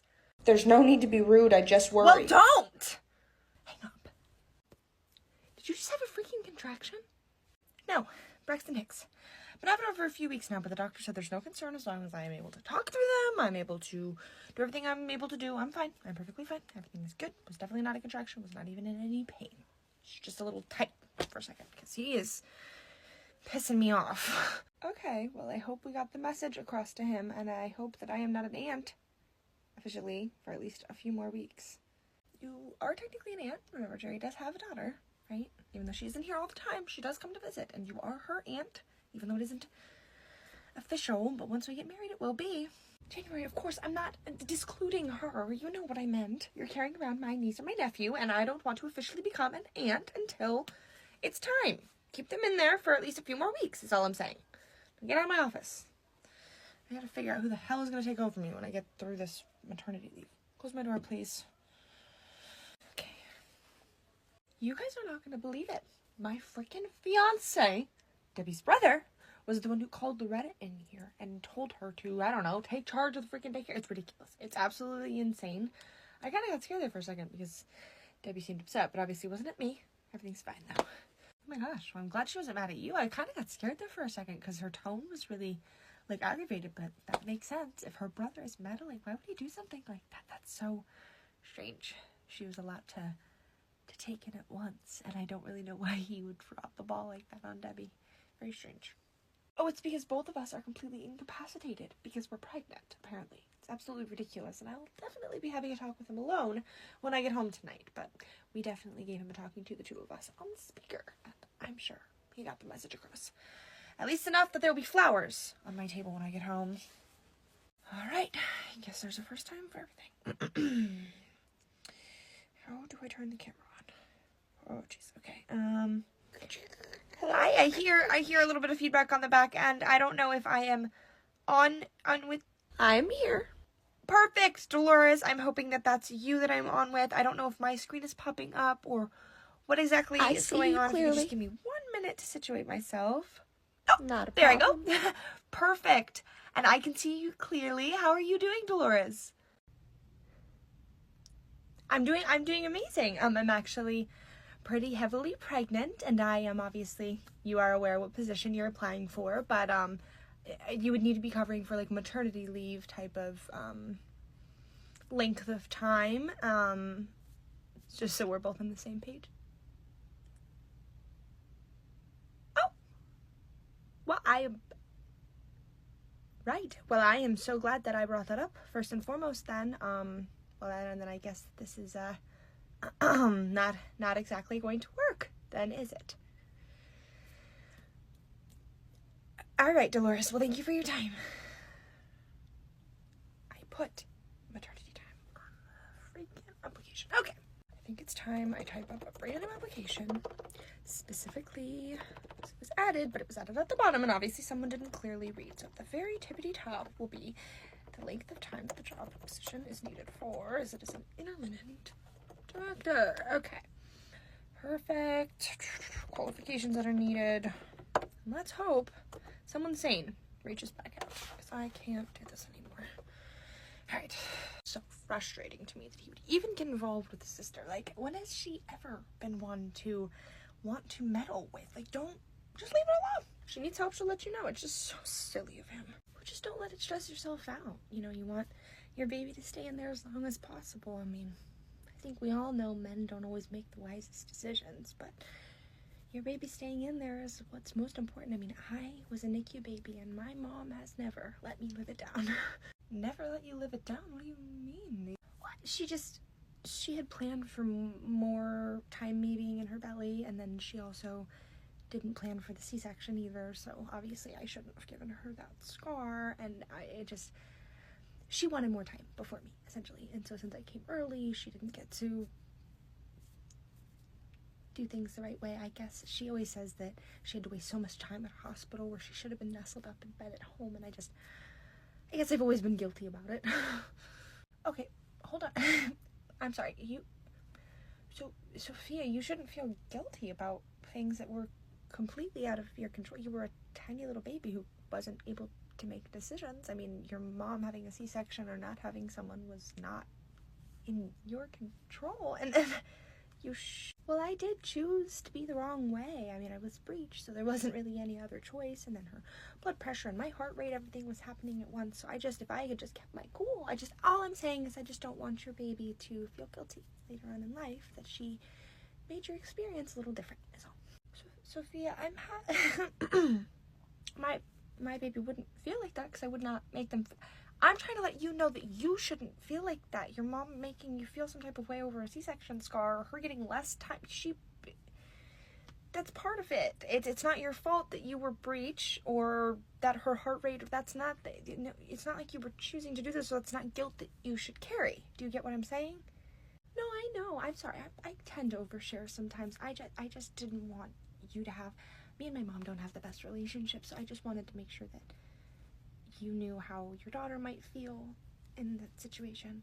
So just, to be preventative. Right, but Sophia, it wouldn't be my daughter's fault, and she wouldn't feel the way that you feel or the relationship with your daughter because I'm not going to do what your mom has done. And I'm sorry that your mom is putting you through that, but it's not really the same situation. Do you understand? No, yeah, I understand what you're saying. I was just trying to be helpful. And you are. I mean, sharing a different point of view is definitely helpful to hear, but I just want you to understand that you really shouldn't be feeling that way. Anything that happened related to your birth with your mom, your mother should not be putting on you because it's not your fault, completely out of your control, right? Well, yeah, every circumstance is different. So, like, some babies are just more difficult than others, and like I said, I had chosen to be upside down. So, okay, so Sophia, do you remember consciously making that decision to be breech in your mother's belly? Well, obviously not. I was just a tiny little baby. I don't think anyone remembers being inside their mom's belly. Right, so if you don't remember it, and you are not cognitively, coherently making those decisions, then you're not really responsible for them. Well, yeah, but just because I wasn't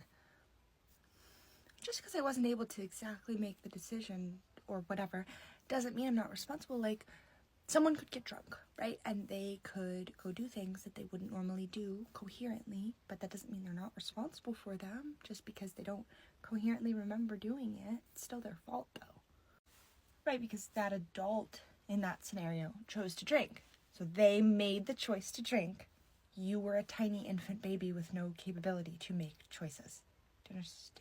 I think everybody just handles things a little bit differently than one another. We all kind of handle things our own way. Like, you say now you might not put anything on your child for having a scar or it being early, but you don't know that because you haven't been in that circumstance. So it might change when and if you go to that circumstance. So all I was saying was just don't let it stress yourself out. So you don't have to come across that point. Sophia, I feel like we're going in a little bit of circles here. So let's just table this and get back to work. Can I talk to you for a minute, Heather? What's up? Well, I just had like a conversation with Sophia that I can't really get out of my head, and I'm just I guess a little bit concerned. Concerned? That sounds serious. Is this something we need to talk to Debbie about? No, nothing like that. Nothing like to keep her from doing her job, but it's just like more concerned, I guess, for her well-being. She seems to have this really skewed reality of what's her fault and what's not, and she was trying to tell me that if I don't, basically she was telling me to not let a situation stress me out, because if my baby were to come early because I was stressed out, then my baby would have feelings about that, because her mother she came early, and I guess her mother had to have a C-section, and all of these things she's basically carried the guilt for because her mother's put them on her. And so she's telling me, I don't know really why I'm trying to bring this to you, but I just feel like what I said to her didn't really get across. Well, that is concerning for sure. I think you having a conversation with her was really nice. I think that's awesome, but I don't know that it's your responsibility to make sure that she understands where you're coming from. That's more of like a therapy standpoint, right? No, yeah, I hear what you mean. Definitely is a conversation maybe she should be having with her therapist. But I don't know, she kind of said it to me like it was advice, and I should have taken it as advice. And when I kind of tried to explain to her that that's not, anyway, I'm bringing it to you, I guess, because I thought that maybe you could maybe talk to her about it as well and kind of give your thoughts on the matter.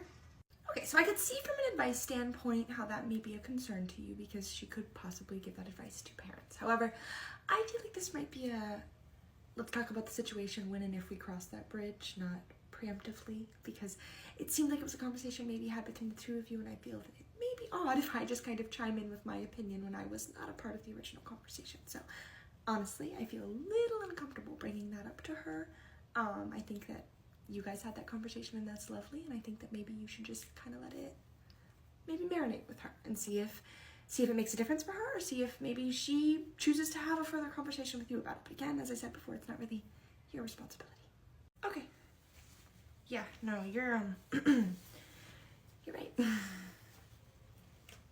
So Dolores is a no, and the rest of my emails are junk. So you guys are screaming at me about Sharon, which makes sense, but it also doesn't make sense because if I move Sharon out of the front desk and the security position into interim director, I then need to take someone and replace them for the front desk position, which makes more, well, as I'm saying it, it doesn't make more work because Sharon knows the daycare already, so she could fill in as an interim director, where someone filling in a front desk position wouldn't need to know the ins and outs of the daycare as much. So maybe I need to put in a new form for a new position for front desk person. First, I should speak to Sharon so she's in the loop of everything. Hello, Sharon. Hello, Debbie.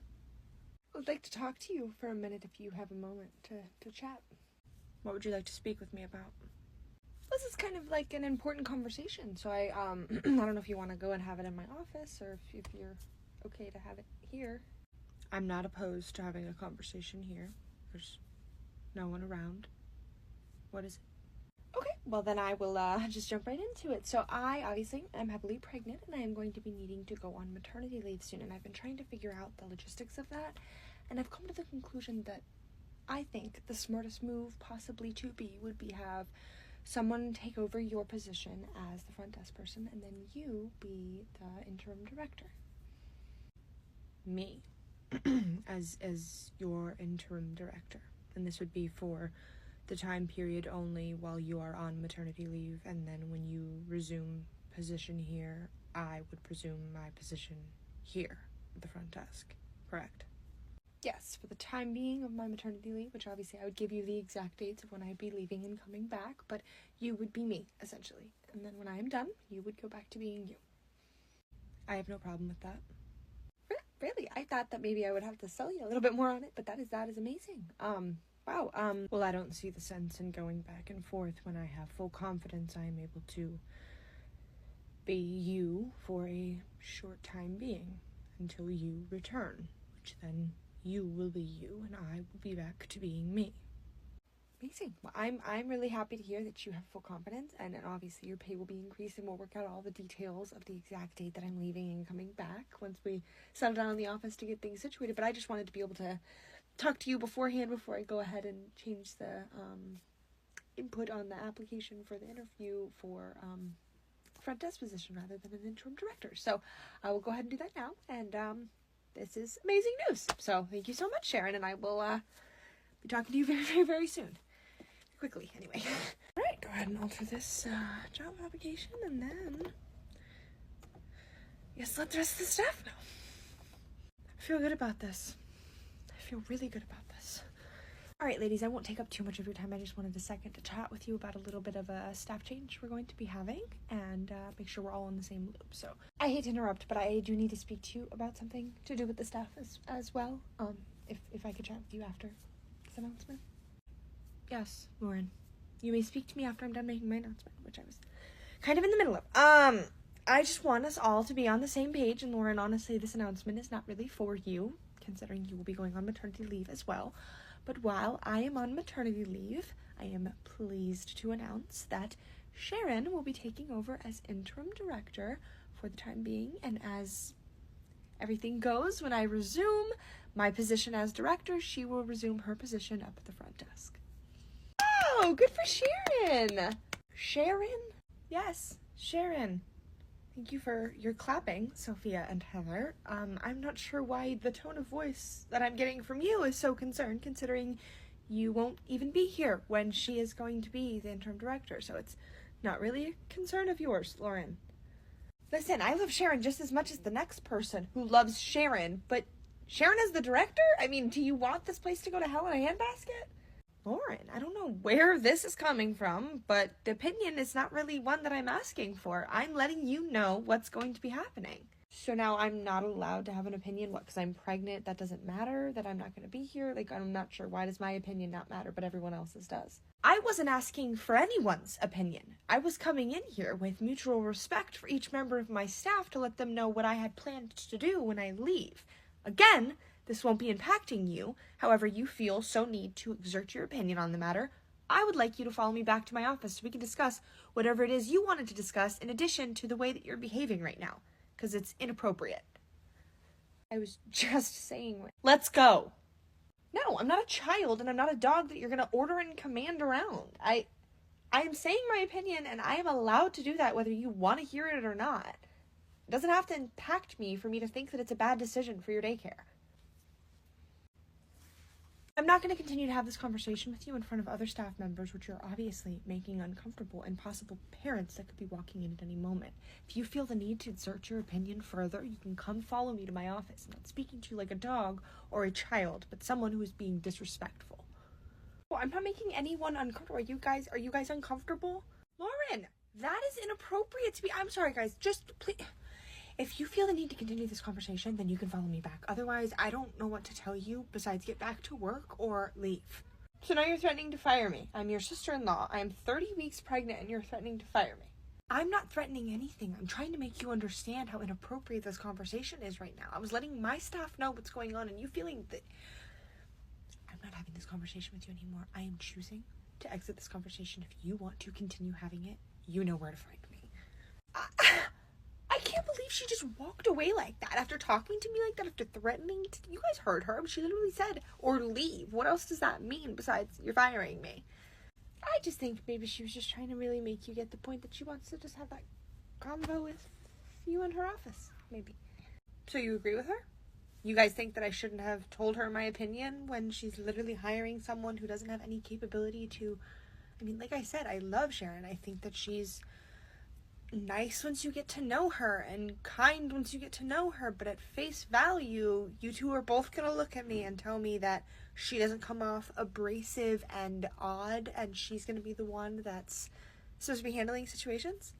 You really think that that's the smartest business move for Debbie? Well, I don't know anything about this situation.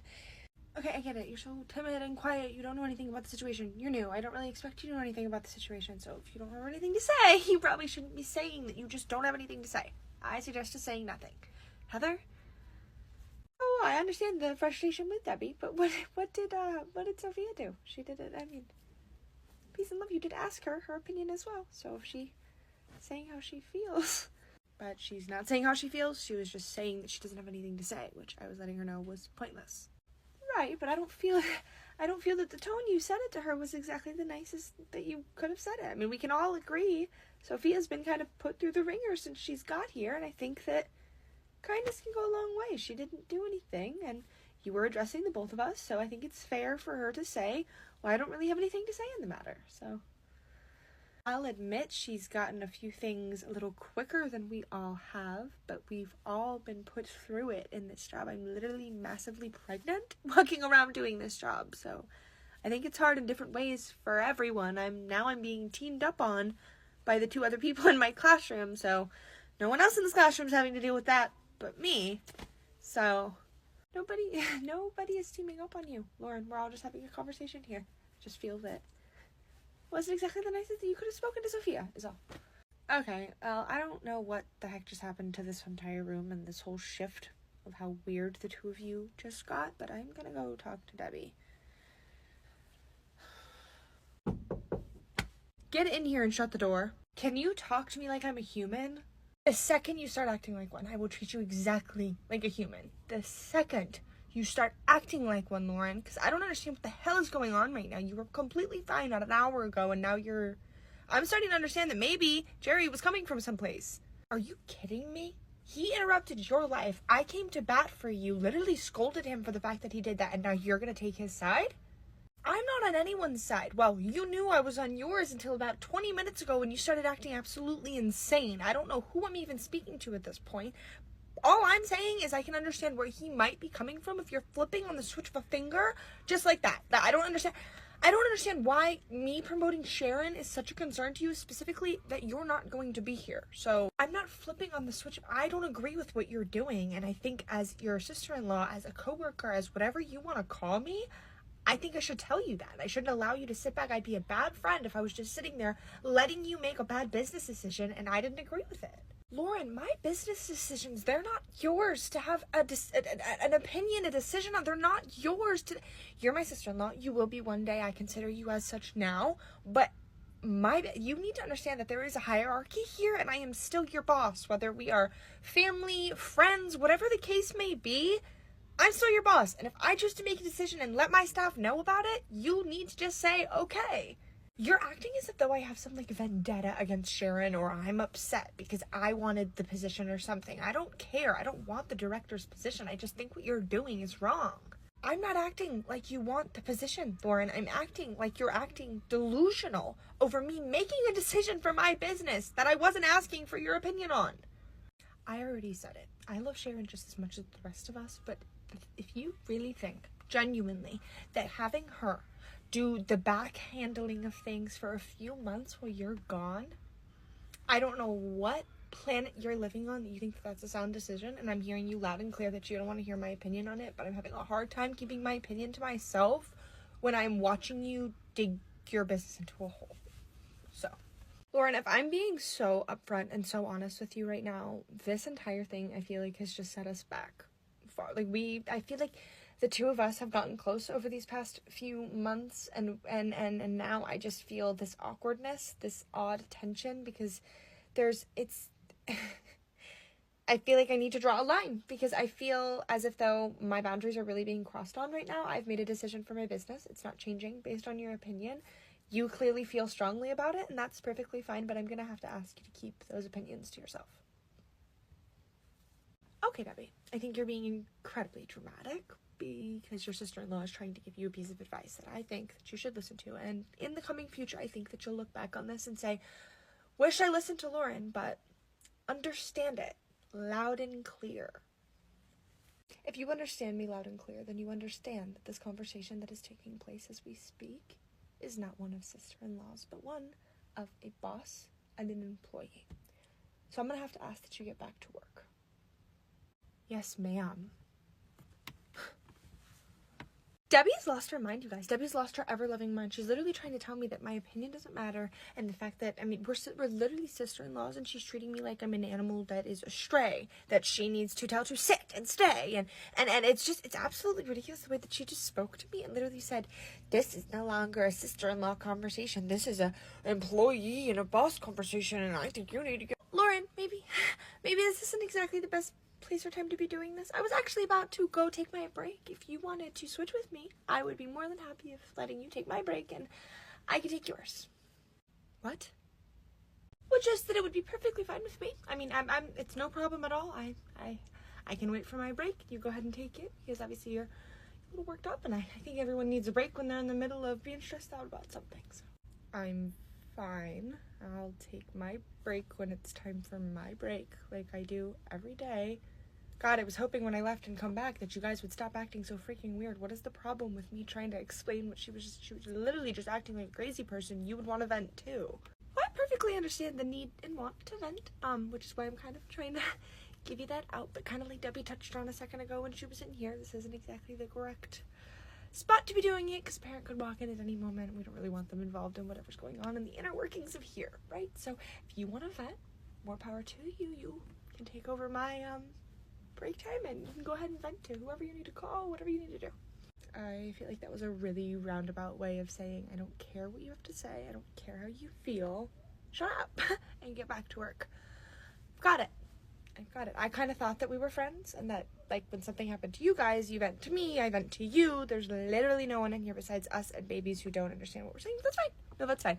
I will get back to work, and I will take my break when it's time for my break. Lauren, I'm not trying to upset you. No, it's good. My feelings are mine to have. That was so much unnecessary stress for absolutely no reason. Alright, let's go see how the other girls handle the news, I guess. Hello, lovelies. Debbie. Hi. I'm Debbie. Hi, guys.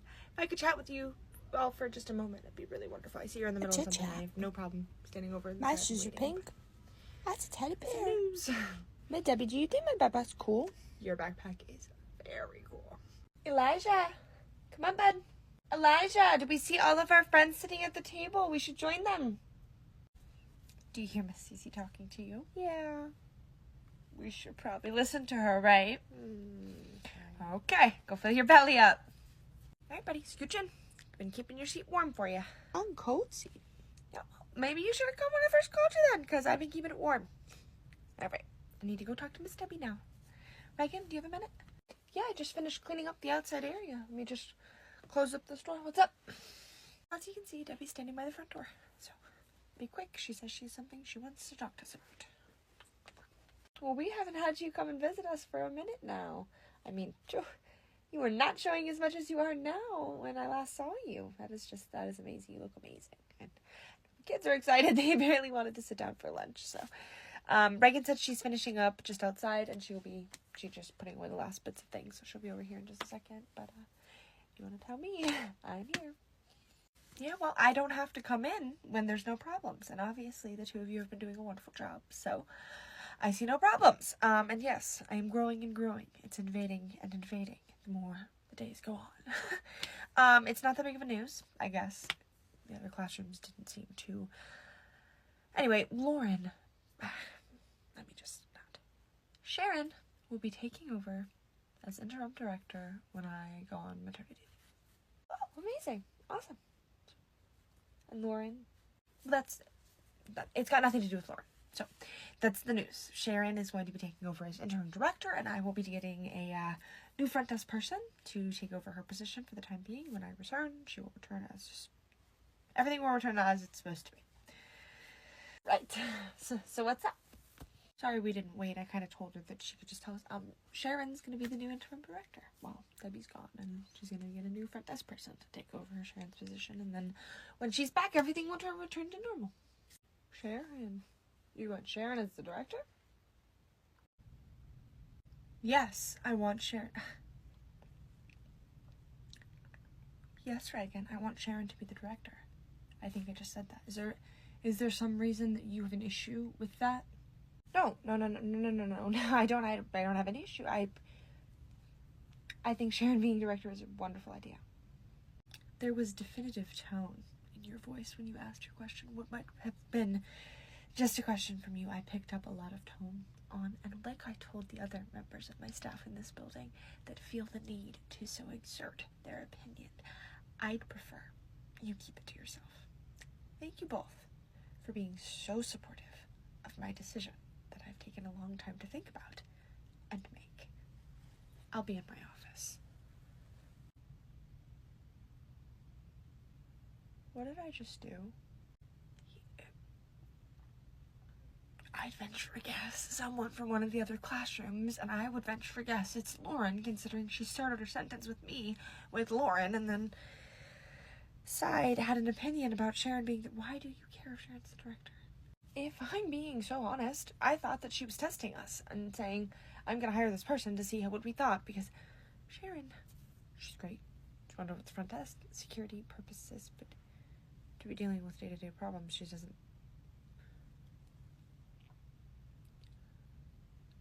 Debbie requested that I keep my opinion to myself, so I'm just gonna go ahead and do that.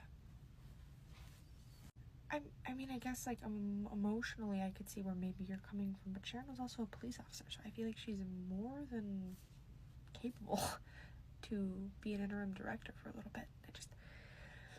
One thing I've learned about Debbie is when she's got a decision made, you just kind of nod along. She's not asking for our advice, so I think it's wise you keep your opinion to it yourself. Let's just get back to work, because you know she's watching the cameras.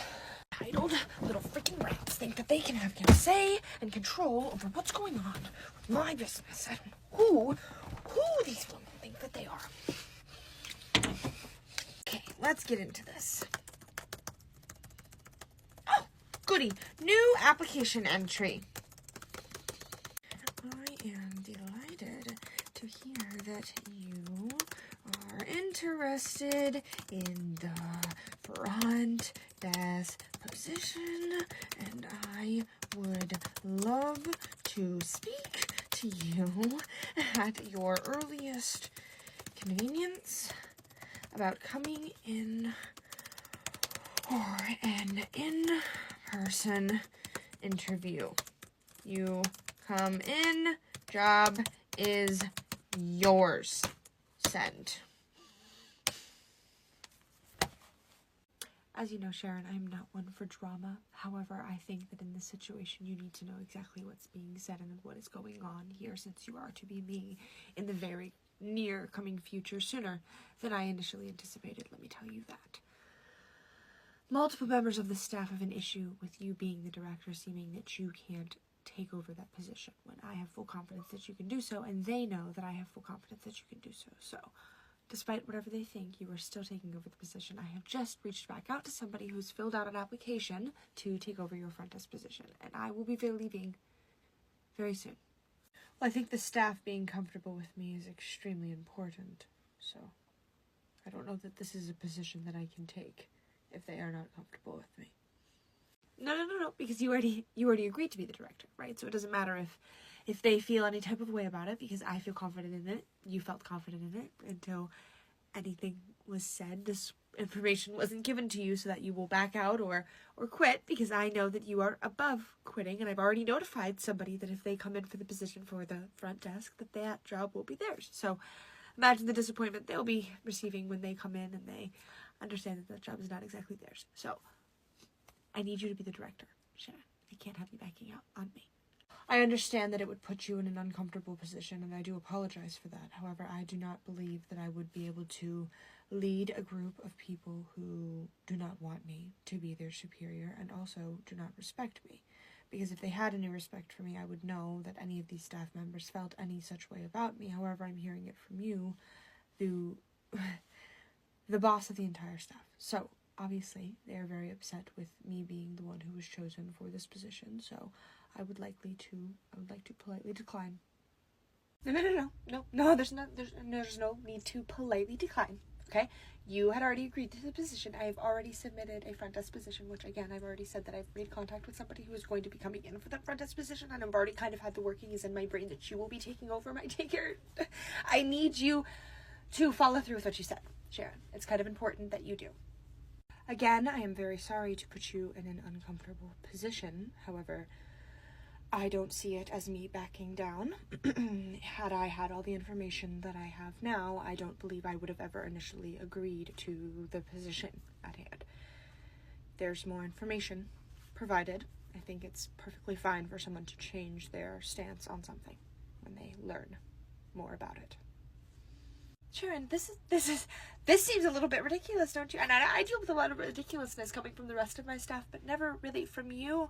And I'm really struggling to see where I'm heavily pregnant, and I've depended on you to do this because you're changing everything based on some feelings of some staff members. When I tell you what, 90% of them probably do not even like me, and I'm aware of that. However, they don't like me, yet they respect me, so they listen.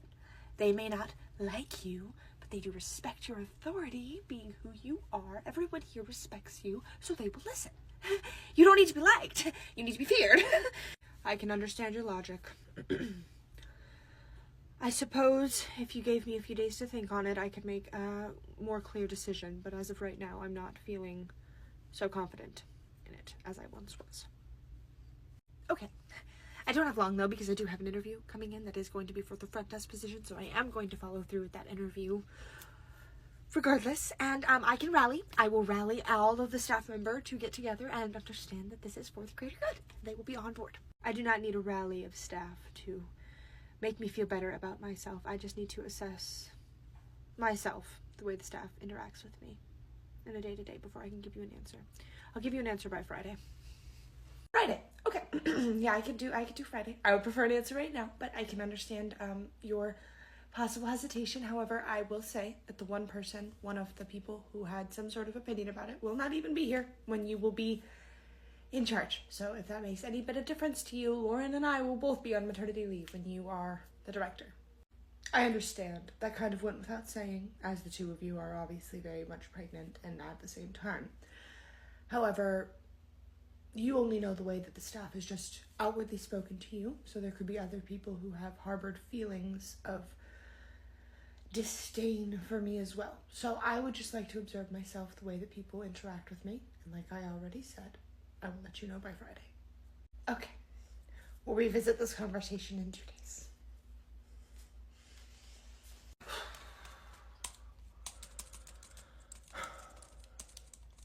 Oh, goody. Good. We've got another front desk position applicant. Now we have 2.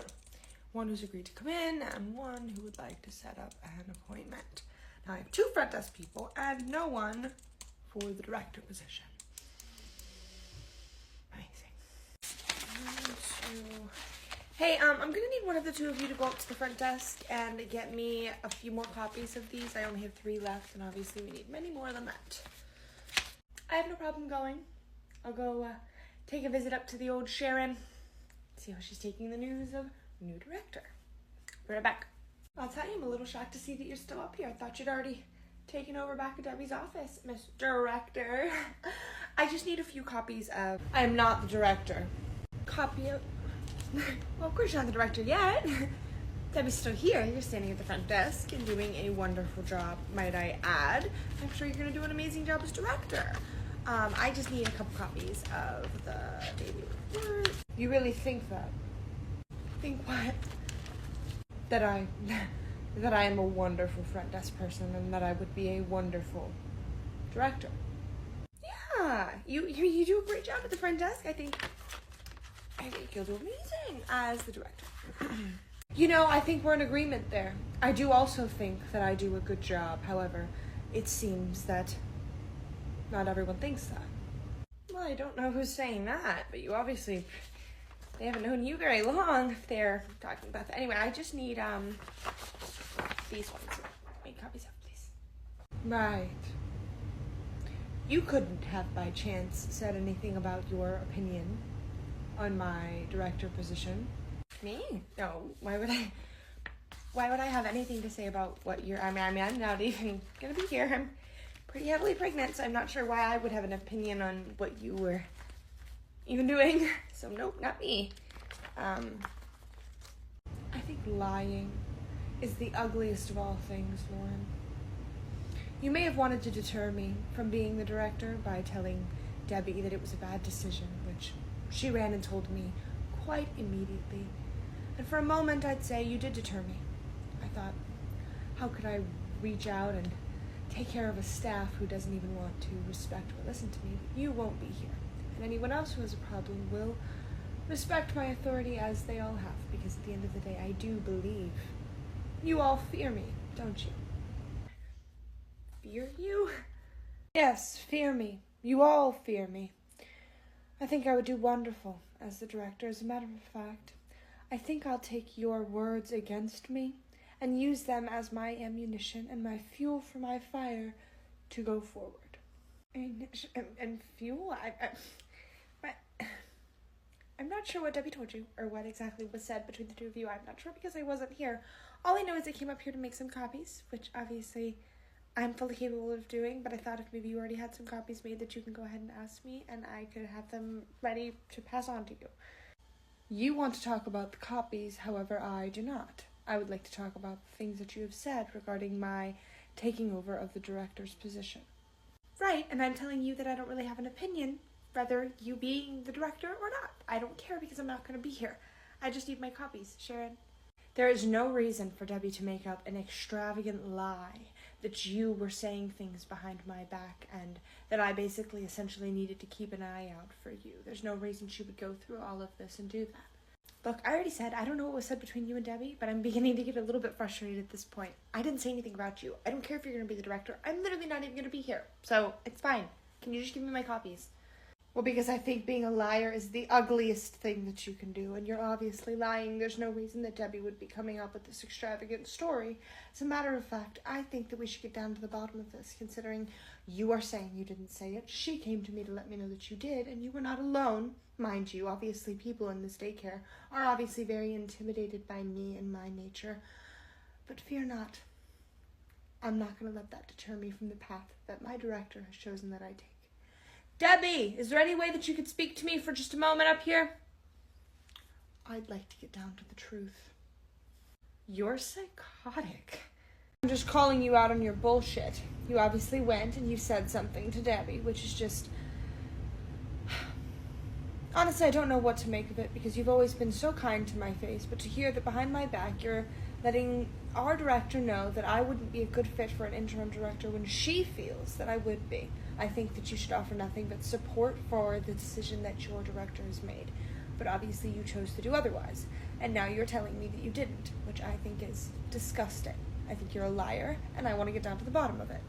Debbie? So now I'm disgusting? Okay.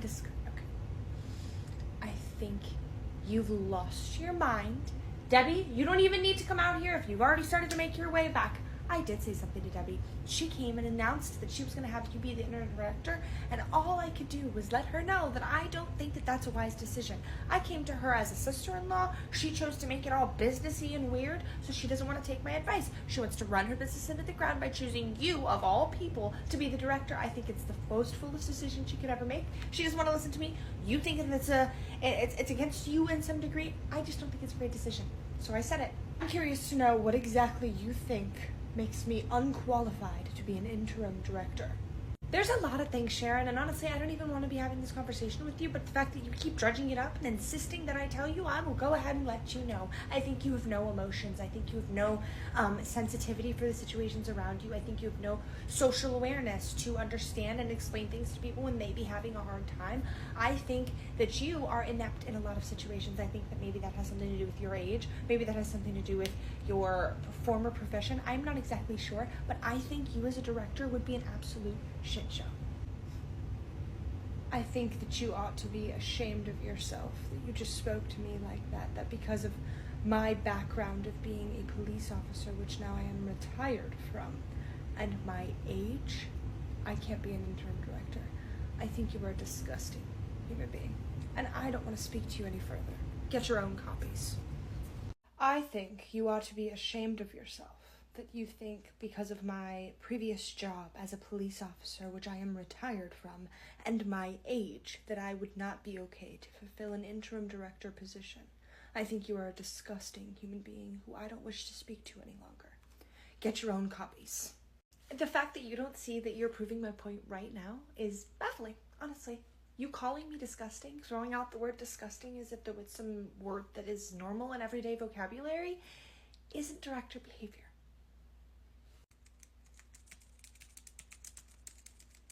And the fact that you're turning around, turning your back to me right now and letting me speak to myself because you're done with this conversation is showing even more why you shouldn't be the director. Sometimes directors have to have difficult conversations, Sharon, different opinions they might have to deal with. Heard my name. It's awful tense up here. What's going on? I am doing my work. She is talking to herself, and your name was called because I needed a little bit of help differentiating between what I believed was a lie and the truth. And I was right. She was telling the lie. So the liar admitted that she was lying, and then the conversation escalated just a little bit, which I told her I was done having that conversation, so I turned my back to her, and I am no longer speaking to her. I literally came up here for copies, which is a part of your job, Sharon. And she wanted to play 20 questions with me, so I gave her 20 answers. She didn't like the answers, so here we are. Although I am disengaged from any conversation with her moving forward, I will let you know that she is not telling the truth. She did not answer my questions with answers. She answered them with lies. You told me the truth, and she lied. I'm failing to see how all of this is unfolding, honestly. You get your own copies. Sharon, you get back to whatever it is that you're doing, and when you're finished with your copies, I'd like to speak to you in my office. No, I didn't do anything wrong. I'm not going back to your office. I'm getting my copies and I'm going back to the classroom because I told the girls I'd be right back. They need the reports. That's what I'm up here for, so I'm going to bring them back. Lauren, let me make this abundantly clear to you. I am not about to go back and forth with you. I asked you very nicely to come to my office when you were done doing what you were doing, which is obviously the copies. If you need to bring them back to the girls in the classroom before you meet me up at my front office, that is perfectly fine. But I'm not going to have to convince you to do so when I've asked you to do something. If you choose to not come up to my front desk office, then I choose to not see you this afternoon, and I expect you to be packing your things and leaving my daycare. What is going on? What's going on is things are changing around here, and the days of being disrespectful are over to anyone. Oh, Deborah, I wanted to say before you walked back to your office that you do not need to wait until Friday. I've made my decision, and I would gladly take over the interim director position. Now that is amazing news. Thank you, Sharon. I'm really glad that you didn't let any negative opinions impact your decision. It wasn't a negative opinion. It was fact. And honestly, Debbie, the fact that you ran and told her how I was feeling about the situation is just childish, because she doesn't need to know my opinions on whether you're hiring her or not. Thank you for your concern, but I don't need to hear any words you have about the way I'm going to speak to my staff. I'll speak to who I'd like to speak to and what I'd like to speak to them about. If I feel there's concern amongst my staff members, I think the people in charge need to know such things. You're not in charge, so you don't need to know such things. Got it? If I don't see you in my office in the next 5 minutes, I'm going to take that as a signed resignation. You literally are.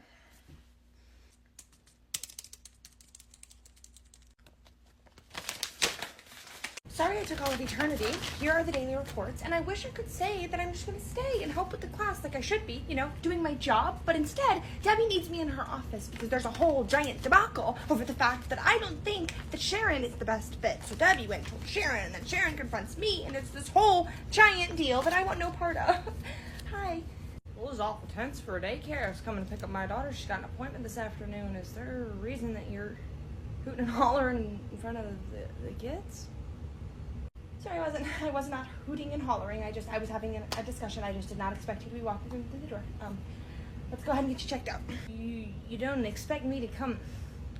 You should probably expect parents to be waltzing on in at any point, I would think. You're at work, aren't you? Sorry, I'd be perfectly happy to go ahead and help you get checked out, Lauren, if you just want to head to Debbie's office. I got this. Reagan, appreciate the save the day attitude, but I am perfectly capable of checking this fine sir out. It's perfectly fine. I will go to Debbie when I'm done doing my job. Come on. What is with all this drama? This is why I don't come into this daycare. My wife is the one that comes in here, does the picking up and dropping off. It's an appointment, so I'll do it. It's a special occasion, but I don't want this drama. I don't want any part. I just want my daughter. So who's going to lead me to the checkout book? I will. So just, I will. What in the hell is going on? Because I can't. At this point, I'll walk myself. Golly. I'm sorry, sir. Go ahead and follow Reagan over to the books, and she'll get you handled. Lauren, are you feeling okay? Cece, don't tell me you have lost your mind as well. What is going on? Why has everyone in this daycare lost their mind and acting as if though I am crazy? I am perfectly capable of checking someone in, or checking someone out, for that matter. I don't understand why we're acting like I can't. No one thinks that you're not capable of checking someone in or out. It's just, I mean this with so much love, but she does. She thinks that I'm incapable, and I'm not sure why. I don't know what I've done to Reagan for her to think that I'm incapable, or for Debbie to not trust or respect my opinion, or for her to treat me like I'm not even a family member. I'm not sure what is going on here, but she absolutely does not think I'm capable of that, because she wouldn't have interjected the way that she just did. Otherwise, I am fully capable of it, and for some reason she thinks I'm not. And now you are asking me if I'm okay? Lawrence, I'm not exactly sure what's going on right now. I'm really not. But I do know that Reagan is just trying to do her job, and she absolutely does not think that you aren't capable of it, but more so that would be her position. And then you've come in with these daily reports, which is amazing, except for these daily reports are for the nursery, which is where you are supposed to be. So I think that that's probably why Reagan doesn't exactly want you checking out people from the toddler room, because you are supposed to be in the nursery room. So that's why I'm asking, are you okay? Well, just because you didn't ask for the reports doesn't mean that I wasn't just trying to be helpful. I used to work in this classroom, and I used to check people in and out, and I used to work with Reagan, so you'd think that she would be perfectly fine with me coming in and helping you guys out if I felt the need that you needed maybe some more daily reports. But fine. If you don't want the daily reports, I will gladly take them, and I will go back to the nursery. Just peed on myself. Lauren, I don't think you peed yourself. I think your water just broke. Jesus. Cece, I think I would know if my water broke. I just peed myself. I felt myself pee myself. I don't know why I peed myself. Maybe my baby was jumping on my bladder, but I just peed myself because it's far too early for my water to even be breaking. It's not too early. I mean, you are 35 weeks, right? 36. 36. That's even more so a chance that you probably are your water break, so I can call an ambulance. Or God, Cece, I know you need to be the know-it-all in every room, in every capacity, in every space. We get it. You know a lot.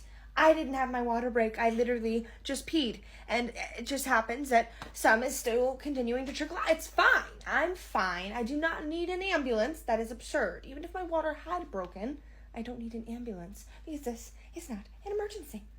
Lauren, I think that if you had peed, you would have stopped by now. But it's still coming out. I think that maybe Cece's right, and maybe your water did break. You are. Reagan, I didn't ask what you think because you think that I'm incapable of checking someone out when it's literally a part of my job description. So I didn't ask you, and as a matter of fact, I didn't ask you either because both of you are not pregnant, and both of you feel the need to tell a pregnant person what their experience is. I'm not sure why, but I'm not listening to it anymore. I'm gonna go back to my classroom. She's leaking all over the floor.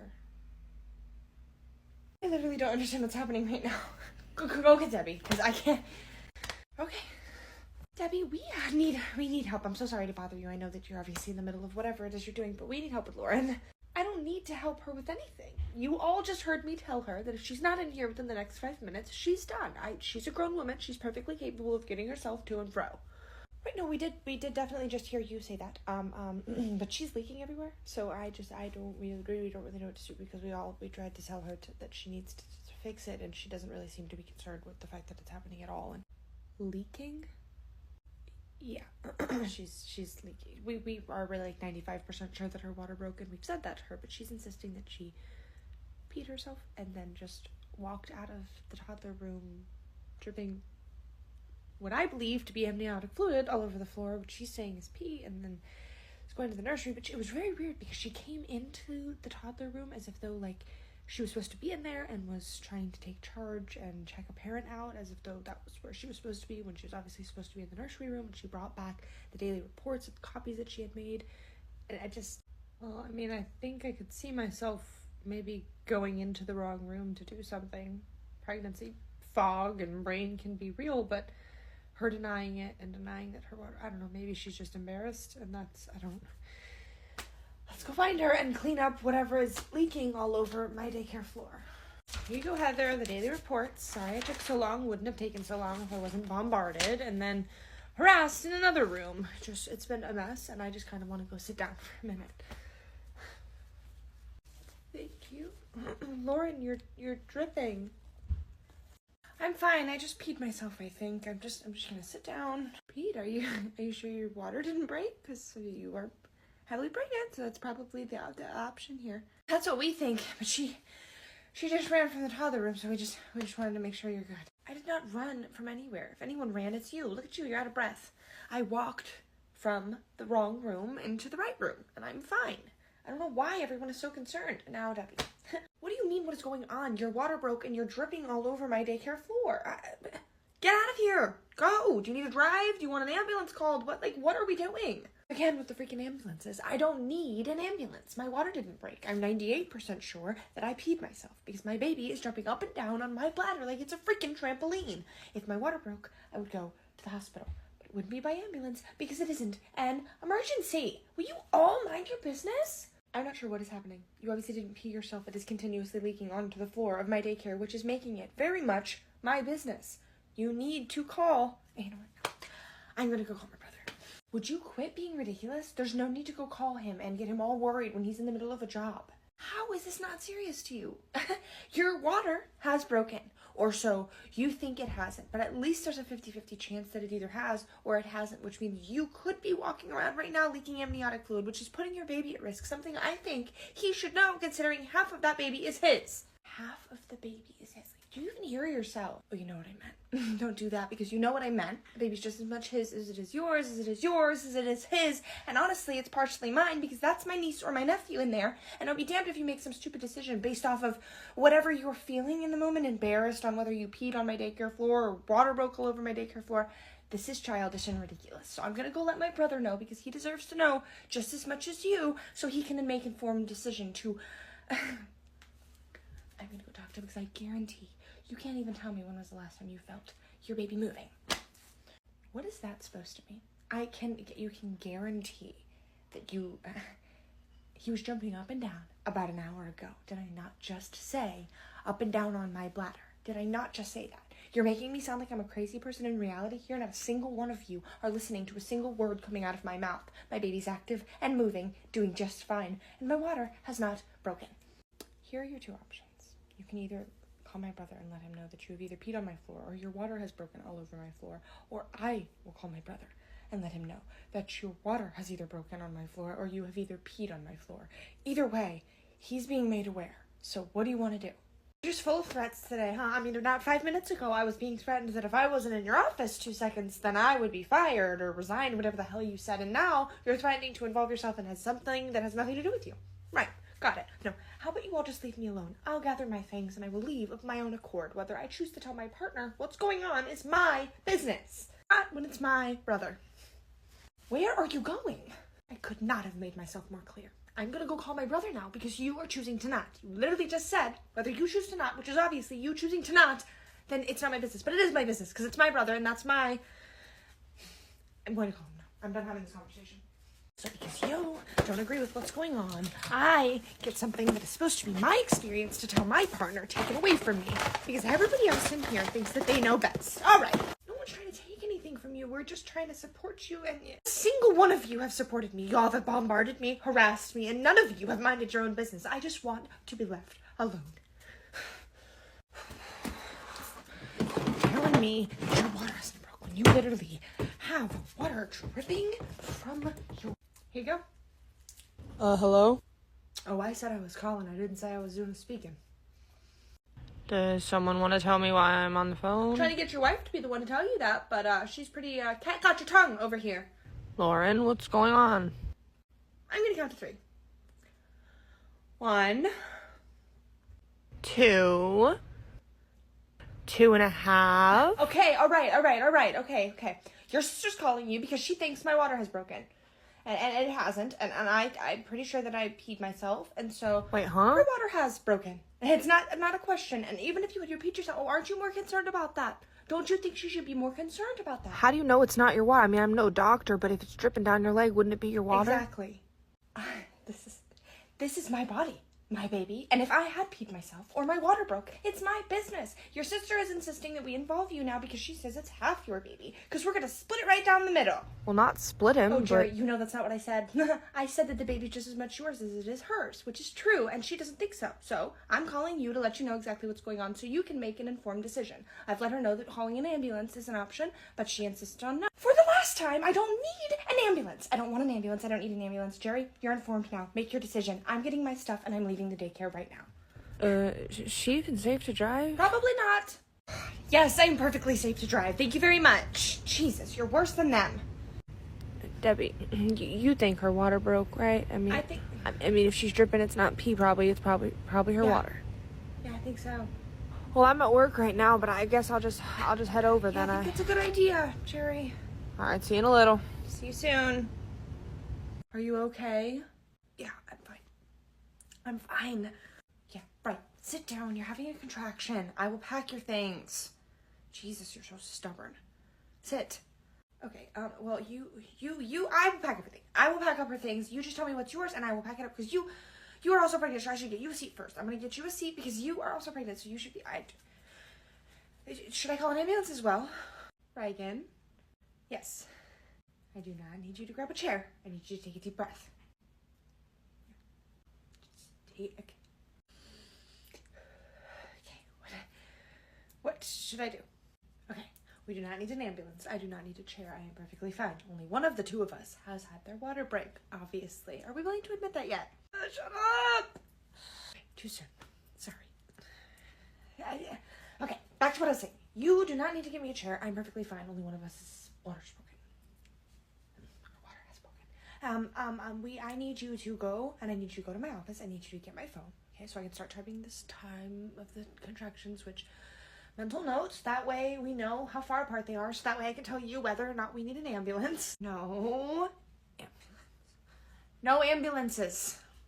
That's 45 seconds, give or take, so we need to keep track of those to make sure we are on track of what needs to happen. So, and then, last step I need you to do is also make Sharon aware of the situation, so that way when my brother gets here, he doesn't need to go through the whole process of everything. He just needs to get sent on back here so he can get her the heck out of here. Because at this point, we're gonna need to walk her out. Or, I don't know, maybe the You guys do realize when a contraction is over, it's no, I'm fine now. I'm perfectly fine, right? So I'm perfectly capable of hearing what you're saying when you're literally 1 foot from me, whispering very loudly when I've said no to an ambulance. I don't know how many times. I don't need a paramedics. I don't need an ambulance. And since you've involved Jerry, he is coming. So why are you still concerning yourselves? I'm here. Thank God. She's your problem now. I'm going back to my office. I'll see you once you've had... We'll talk then. I just realized I just sent Reagan on a wild goose chase because my phone is literally in my pocket. So I need to go to my office before she gets to my office. So good luck to you and whoever's in there. Can't wait to meet him.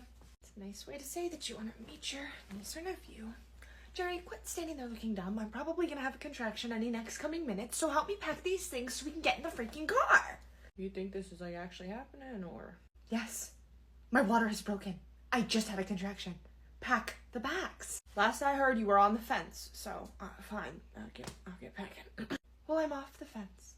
As a matter of fact, I'm fully off the fence, and I'm now in active labor. So pack the bags, please, so then we can get home and I can get my hospital bag before this all gets far too far along. Pack the bags.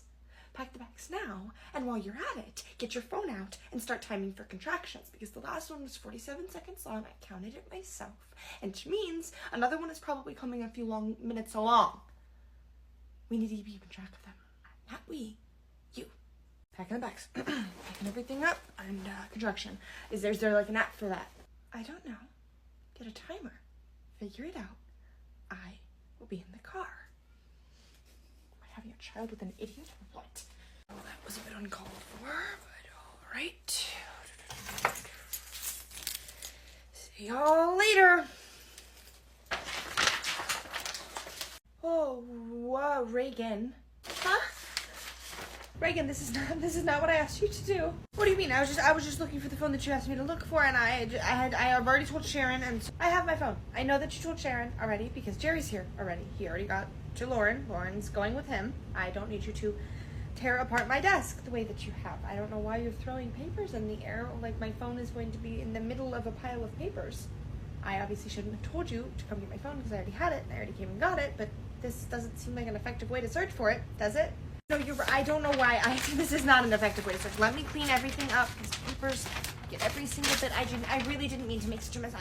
You had said to come in here to get the phone, and I'm so happy to hear that Jerry is with Lauren and that she's going to be just fine, her and the baby. But I just came in here and I wanted to be a help to be able to get as quickly as possible. And obviously I couldn't find it in here because it wasn't in here. And so I just kept searching, assuming that it would be something maybe underneath, and you had maybe been writing on the papers, and then just kind of shifted them over. Reagan. Yes. You're doing a great job. You came in here and you're being very diligent, okay? This is not the best plan, but I appreciate you cleaning it up and I appreciate you trying your best, okay?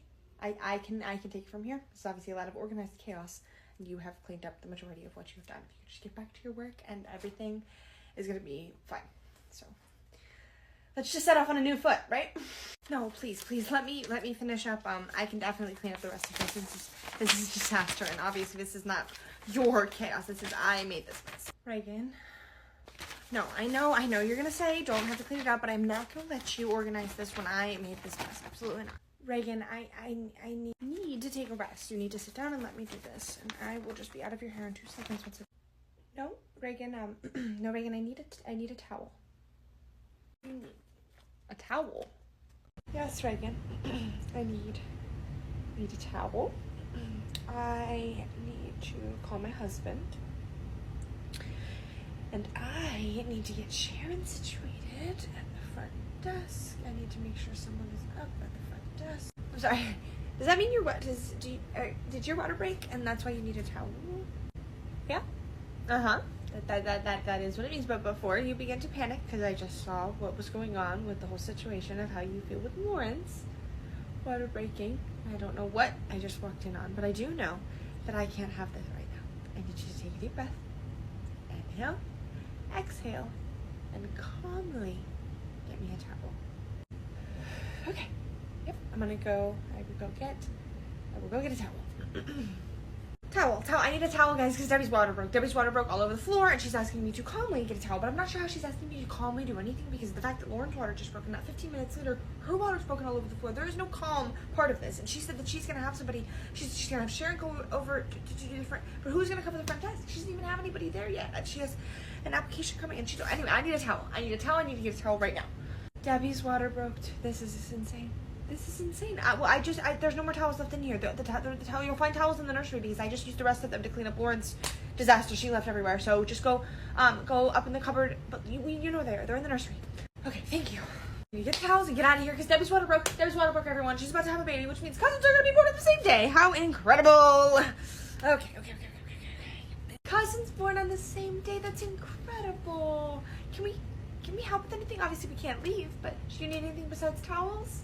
You know, statistically, a lot of women don't even experience water breaking naturally. So the fact that they both did, it's pretty cool in itself. In addition to them both being probably born on the same day. Statistically, this is one of the most stressful days of my life. She told me not to panic and be calm. So now I'm venting and I'm gonna go back, hold my breath, and be calm and help her. I don't know. She's very calm though. Keep y'all updated. You need to know she's calm. You try to stay calm yourself and keep us updated. What a crazy day. 2 babies, same day. Wow.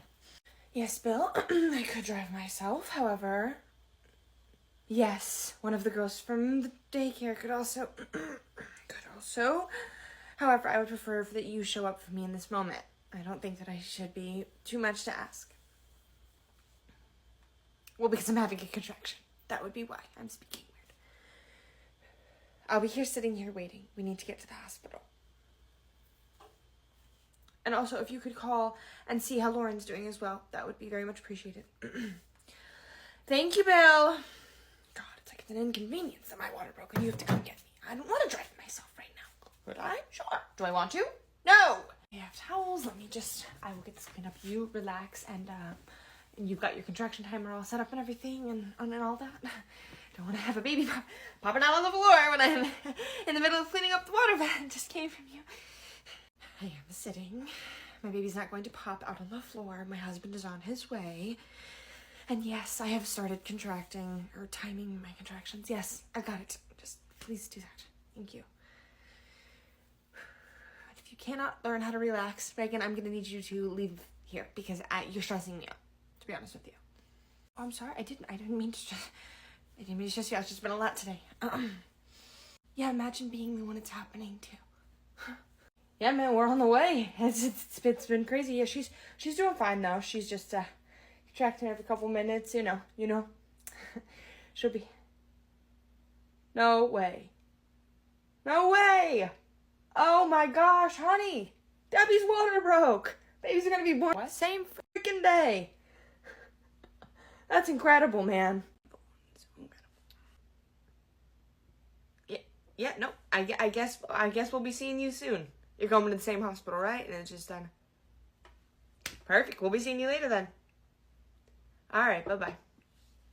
You okay?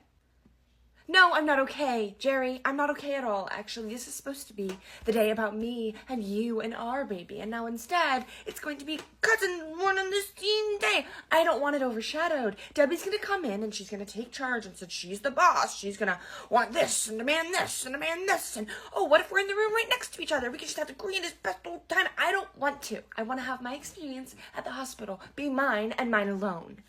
Well, I guess I could see where you're coming from. However, I don't think that this was like a done intentional type of thing. Are you kidding me? Of course it was done intentional. She can't let me have anything. She probably stuck a needle up there and popped her water her freaking self the second that I left the daycare. Well, I don't think anybody. Could you even do that? Could you stick a needle up and just like a balloon? Oh, would you just drive the car? You worry about driving and getting me to the hospital so I can at least get this process started before she gets there. I'm hoping, and I've never hoped this in my life, but I'm hoping she is the longest labor that anyone could ever have ever, because I'm having this baby first.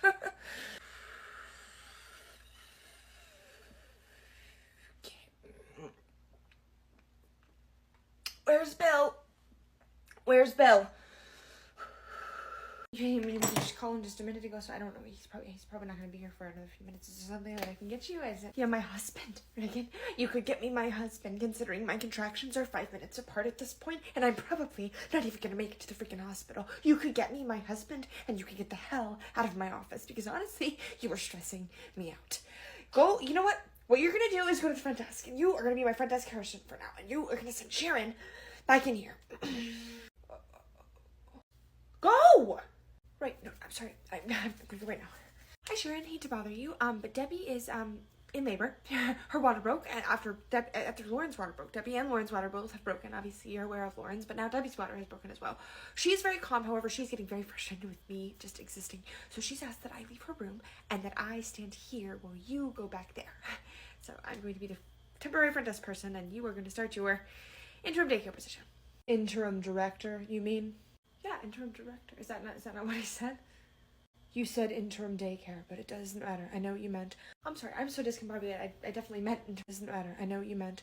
Are you familiar with what is done up at the front desk? How to handle everything, to check someone in, check someone out, verify who they are, who they say they are. I definitely know the ins and outs of this. This is easy peasy lemon squeezy.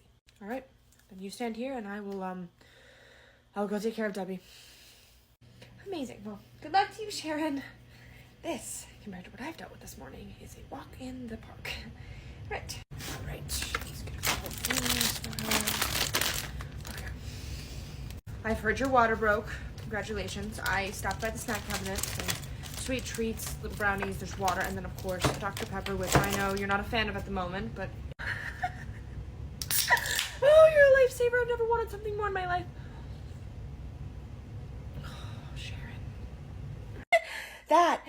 That is spectacular, and my baby is insane because I haven't had to enjoy that. But now they're leaving out of my body, and that tasted fantastic. It's time to get out. Not here right this second, but okay. I literally didn't mean right this second. Focus on your breathing. Your husband will be here before you know it. Right, as you breathe like seen in the movies.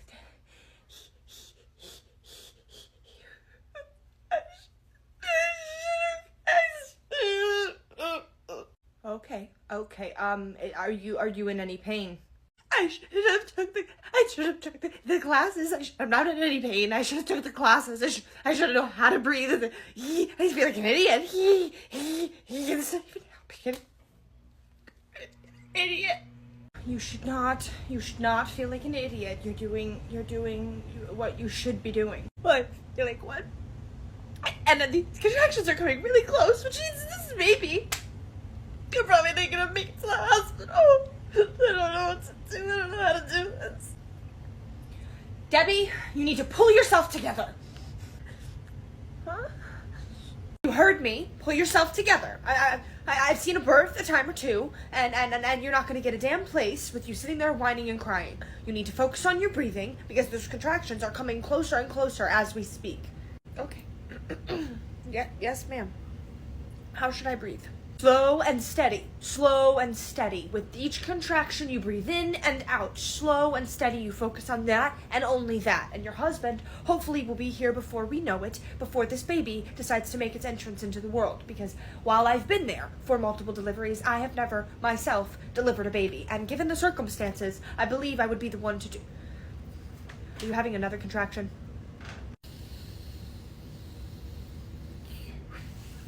Okay. That's under 2 minutes at this point because maybe not an exact science, but close to it, too close for comfort. Your husband isn't here yet, so I'm going to begin prepping this station for birth. Although this is the last thing that I planned on doing today or wanted to do ever in my life. Like I said, I've been there and I know what to do. Come the circumstance, you're in good hands. Everything is fine. However, this is not what I intended to do today when I walked into work, is all. Sharon, I have no offense to you, but I do not want to give birth in this daycare. Call my husband. Call him now. Get him on the phone because I need to know where the hell he is at, that he isn't here right now for the birth of his child, which is basically apparently happening. I didn't say it was happening. It's just I'm prepping the area because wouldn't you rather your baby come into the world in a sanitary place rather than something that has not been recently sanitized? I'm just setting the area. While I'm doing that, I will also get your husband on the phone. I'd like to know where he is as well. You have passed the hospital and entrance 6 times now, Cherry. How dumb can you be? It says hospital entrance in big red letters. I need to get in there now. I saw the sign. I'm trying to find decent parking. This isn't an emergency. You're not contracting in my seat next to me, or you're fine. I mean, what was your last contraction? What? Not an emergency? I'm literally, just because I haven't contracted in 15 minutes doesn't mean that I'm not in active labor. Pull up to the emergency, because this is an emergency, so I can walk in the front door. If you walked into the emergency room right now, they'd turn your crazy ass away. You're not supposed to walk into the emergency room to give birth. There's a whole labor and delivery section for a reason. Now let me find a freaking parking spot. Shush. I know. You did not just shush me. I am in active labor. If you don't pull up to that emergency room door right now, I will start screaming at the top of my lungs. All right, Lauren, have it your way. Have it your way. I'll whip it around and I will go ahead and I will pull up to that emergency front door and you can waddle yourself in and then you can waddle yourself right back out when they tell you you can't be in there. And I'm not getting out of the car because it's a waste of time. I'll sit here and wait for you to find out what exactly is going to happen, which is exactly what I just told you. No, it isn't, actually. They're going to take me seriously, unlike you. Hello, my water broke. Okay, do you have a doctor? I do, yes. So this is the emergency room. You're gonna need to call your doctor. I plan to. I thought that was kind of what you guys would be doing here. So you could inform him. No, because that would be your responsibility. Your doctor should have told you don't come into the emergency room. We have a labor and delivery ward for a reason, ma'am. Okay. Right. My water has broken though, so it doesn't... You need to go to labor and delivery. This is not an emergency. Thank you. Thank you so much.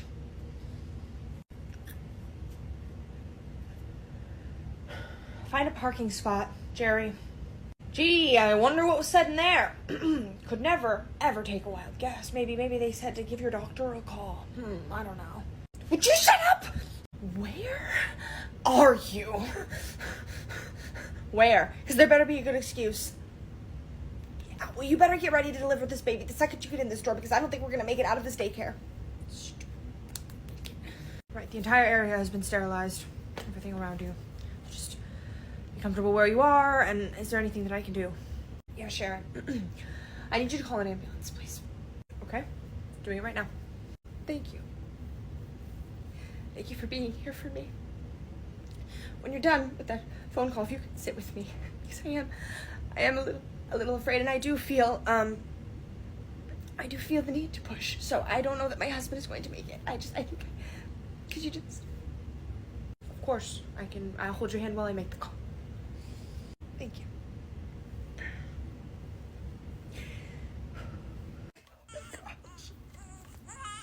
I can't believe this is happening right now.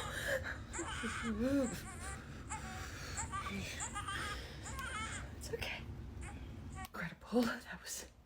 You did an amazing thing. Congratulations on your beautiful baby boy. I'm so happy to be here when he came into the world. Wow, this thank you. All right, we gotta get to the house.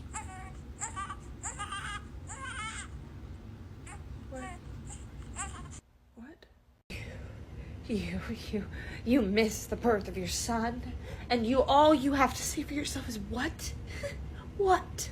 Well, excuse me, I'm a little shocked and surprised that you had him without me. I didn't plan on missing the birth of my son. Wonderful to know that he's a boy. What a great way to tell me, Debbie. I mean, if you had been here, you would have found out when I found out. So sorry to have broken the news to you in a harsh way. You missed the birth of your child. Again, not intentionally. I mean, you're trying to make it out like I had some mastermind plan that I didn't want to be here. Like, I was trying to be here. Obviously, I was on the way. We called you almost 15 minutes before we called the paramedics, which just by the sounds of it, by what's going on at the front desk, I can only assume have just arrived. So why is it that the two of you arrived within seconds of each other when you were called 15 minutes prior? You aren't making any sense. Where were you? Maybe we should wait to have this conversation. No, with all due respect, Sharon, I very much appreciate what you have just done for me. Very, very much so. So, whatever I say, please don't let that be taken away. But this is a conversation that I want to have with my husband. Whether I am standing here holding my baby, whether I have just given birth or not, I want a damn answer as to where he was missing the birth of my child. I don't care about timing or place, currently. I came as quick as I could. It's not my fault that you had the baby in 2.5 seconds. Why don't you just let the paramedics deal with you? Because They're gonna come on in any second now because I don't have the capacity to sit here and argue with you because you want to know my exact location at the exact time that you called me and the exact da-da-da-da-da. I can't deal with this, okay? I don't care. Oh, you don't care? Okay. Sharon, I would like him out of here. Okay? I'm not sure why you're saying okay as if you have any authority here. This is my daycare and I'm not going to be told that I need to leave my daycare because someone doesn't like my opinion, even if it is my wife. I'll sooner have you fired before that's the situation. Oh, the paramedics are coming. She's in here. I know you did not just say that. Said what? The paramedics are here and that they should come back here. She's in here? What is the problem with that? What are you trying to hide from the paramedics?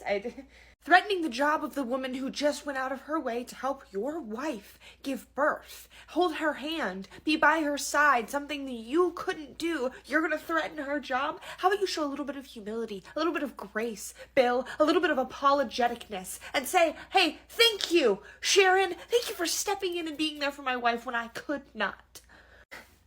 I'm not concerned with you, Sharon, at the moment. I'm not concerned with if I've offended you or insulted you. I'm concerned with the fact that I've just missed my son's birth. Yes, I'm very grateful for the fact that she is okay, he is okay, and that you were here to be by her side, but that's something that I wish that I could have done. Didn't get to. Got that taken from me. So what I would like next is my paramedics to come on in here so I can cut my son's umbilical cord so I can at least have that moment. Could you maybe help whoever's up at the front desk who obviously doesn't know what she's doing? Considering that that's your job and where you're supposed to be right now, why don't you go figure that out while we can take care of this? You're not cutting my umbilical cord. Sharon is. You've got to be joking with me. Not even in the slightest. You have some nerve. I don't know where you are, but I would like to know. but it doesn't matter. At this point, the way that you've just spoken to the person who went out of their way to be here for me is disgusting. So if anyone should go up to the front desk and figure out what Reagan is doing, it is you. I don't know why the paramedics have not been let back here yet, but they are in fact here. So if you want to see them so bad, and this is such an urgent thing to you, why don't you go figure it out yourself and do something for your child who's been here this whole entire time, and you haven't even just gotten to hold him yet. Haven't even gotten to hold him yet. Haven't even asked to, honestly. What kind of an idiot do you have at the front counter that's not letting the paramedics through? Obviously, we need them. Let me know if there's any waters or anything I can get you guys. You're offering them water. Let them back. What is wrong with you? I mean, are you incapable of letting someone through at the front desk? Obviously, you don't need to check each and every one of their IDs. It's an emergency. They need to get back to her. What are you doing? Well, I'm not trying to... They're more than welcome to go on back. I have everything I need. That's why I was offering water, because I'm standing here doing nothing. They are gathering their things to come back here. I'm not withholding anyone from coming behind the front desk. I've already done what needs to be done, so I'm offering water. That's all. All right, so what's the holdup, guys? Let's get back here. My wife's back here. I need to cut the umbilical cord, clamp it. I mean, there's things that need to be done. I feel like we should be moving a little bit quicker. And if you're just standing here offering water and they obviously don't need it because no one's said yes, I think that there's something else that you could be doing, right? Because I'm not paying you to stand here and do absolutely nothing. So get that figured out. Send them back to her office. We'll be waiting longer than we already have.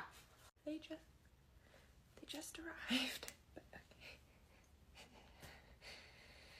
Everybody doesn't know what they're doing. Reagan's up there offering people water as if her job isn't to get people past the front desk. And the paramedics up there are not acting like this is an emergency situation at all. I mean, nobody's getting an expedited... I would like to cut my son's umbilical cord at some time before he turns 18. I don't know.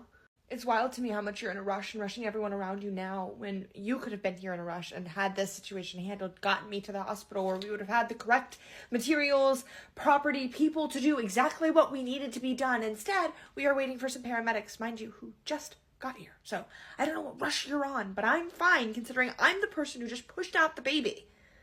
This isn't a competition. I had every intention of rushing, and then Paul was... It doesn't even matter, honestly, because I got here as quickly as I could. So that was it. It's not my fault that you gave birth freakishly fast. No. Because you said that you had every intention to get here quickly until Paul said, and then you stopped. What did Paul say?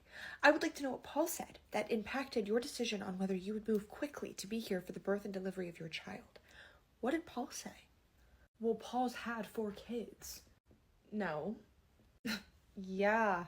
Paul's wife had 4 kids. He may currently have 4 children walking Earthside, yes, but he did not have the children. And I guarantee, had his wife been a part of whatever stupid conversation the two of you concocted, she would have said, hey, you should probably get to your wife before she has those babies, because every single person has a different experience when it comes to birth.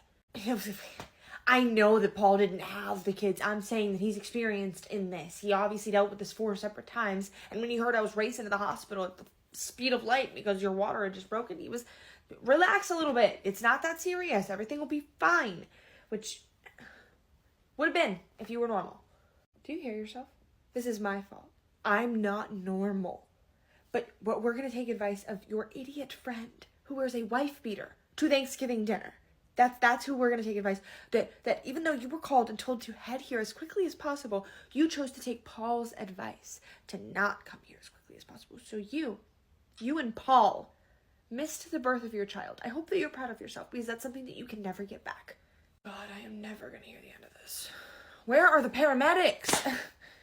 Oh, good to see that you guys are finally coming in. I mean, she's sitting here. She's just giving birth. We haven't even cut the umbilical cord yet. So could somebody, one of you get on that? I would like to be the one to cut the umbilical cord. Right, let's get some vitals going. And Dad, if you'd like to cut the umbilical cord. I would like to cut my own umbilical cord, actually. You are not about to take this from me, too. I can cut the cord. That's what the dad's job is. I mean, I'm not taking anything from you. You missed the birth of your child. I would sooner rather you do it than him do it, to be honest with you. And also, I'd like him out of my room because he's making me stressed out and honestly very uncomfortable in the fact that of all of this. He missed it, and I don't think he should be allowed to be in here. I own this daycare. That's my wife, my baby, and I have every right to stand here and be here. It's not my fault that I missed things because she decided for it to go with the speed of light. I was stuck in freaking traffic, so... No, out of your own mouth, you literally said that you listen to your friend. Excuse me, I'm not one to butt in. But excuse me, I think that it's best that you guys stop doing this in front of your child. I think this is an important moment for both of you, and obviously emotions are heightened. Yes, but that's why I'm asking that he be removed from my room so I could just peacefully make this transition and we can get into the ambulance and I think that's perfectly understandable. Sir, would you be obliged to step outside for us?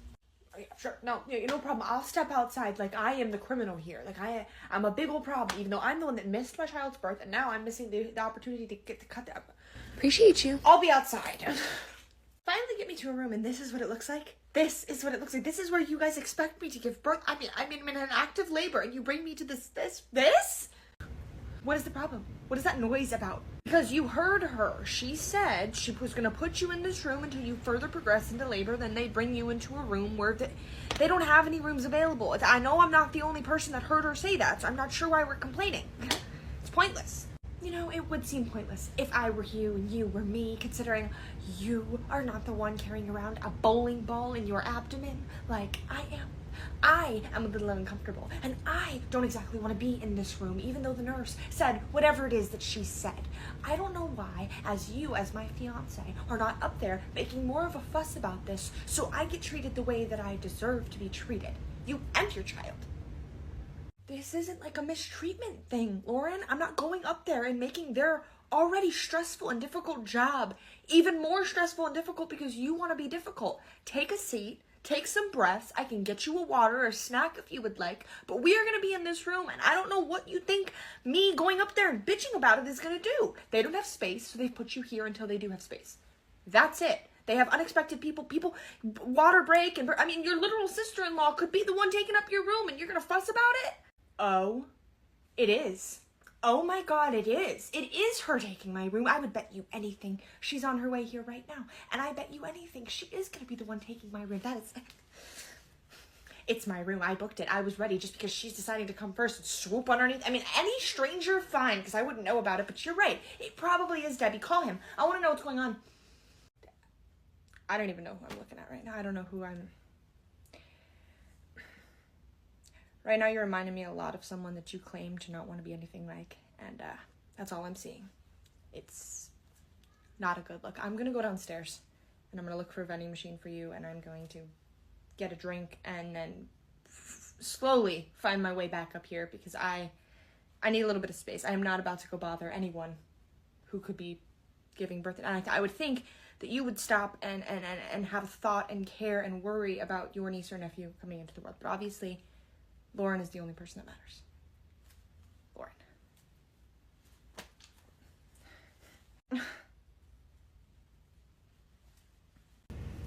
Left in the room alone then. Just make myself at home in this uncomfortable hospital room and just be left to wonder what's going on with everybody else. This is it? Beautiful. This is beautiful. It'll be a short stay for you guys. Get you both checked out and get you sent home. I'm quite tired. Of course you are. We can get his testing done. Whatever you need to get done with him, and I will get myself comfortable and try to relax just a little bit. Perfect. My husband gets here. You would say that as I'm walking in the door. I would have gotten here before you if I could have found parking. Now you got a direct entrance right in. I didn't get exactly that. So, how's my son doing? Our son. Well, she's right. It did take 2 of you to make him, so our would be correct. You heard her. Our son. Yeah, I got it. Obviously. I can say my son too, though. He is my son as well as he is your son. It's our son. I'm glad to know he's doing amazing. Didn't mean to cause tension. Do apologize. There are no tensions. We're fine. Just stressful. But everything's fine. Yeah, luckily, you weren't there for the birth. The paramedics had to witness him not be there when they showed up. Okay, so now we're just straight lying? Because I was there before the paramedics. You missed the birth of your son. So say that. You don't need to embellish an already shitty situation to make yourself seem better and me seem worse. I missed the birth of my son. I was stuck in traffic, alright? I tried to get there. She gave birth incredibly fast. I missed it. I'm sorry. But I was not there after the paramedics. You're doing a wonderful job of showing her there's no tension in the room. If you need to go and get him tested, whatever you need to do, you can go ahead and do that. I'm gonna get myself situated and comfortable in the bed, and I don't know what he's going to do, but he will not be a problem. I assure you. Okay, I will be right back then. She might seem nice now, but if anyone's gonna cause a problem, it's gonna be her. Mark my words. Where are you're taking him out of here? She's taking him to go get his test. Would you leave her alone? In the same breath, he's telling you that I'm gonna be the problem. He starts questioning your capabilities. Do whatever you need to do. Hold on. Sorry, no insult intended to you. However, I feel as you're being a little bit trusting to this stranger, for lack of a better word, with our first child. I understand that there's protocol, and I understand that things need to be done and things need to be checked. That's fine. That's perfectly fine. But why can't it be done with us? Why, if you need to take him out of the room, I have no problem going with you.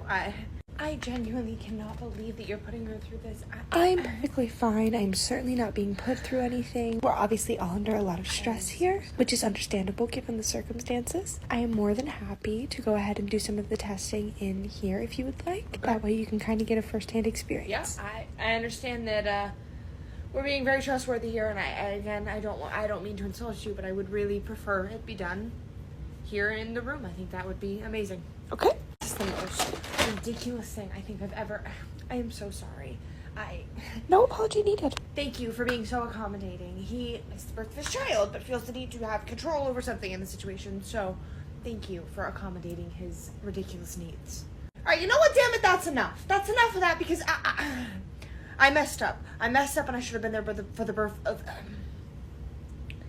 I messed up, and I should have been there for the birth. However, you are not going to throw it in my face every single chance that you get in a decision where I am concerned about the safety of my child just because I wasn't there the second he puffed and breathed his first breath of air doesn't mean I don't care about his well-being, and I would like it being done here. And obviously, if she's willing to accommodate, it's something that's asked often. So I would appreciate it if everyone would just have a little bit of respect for everyone around each other.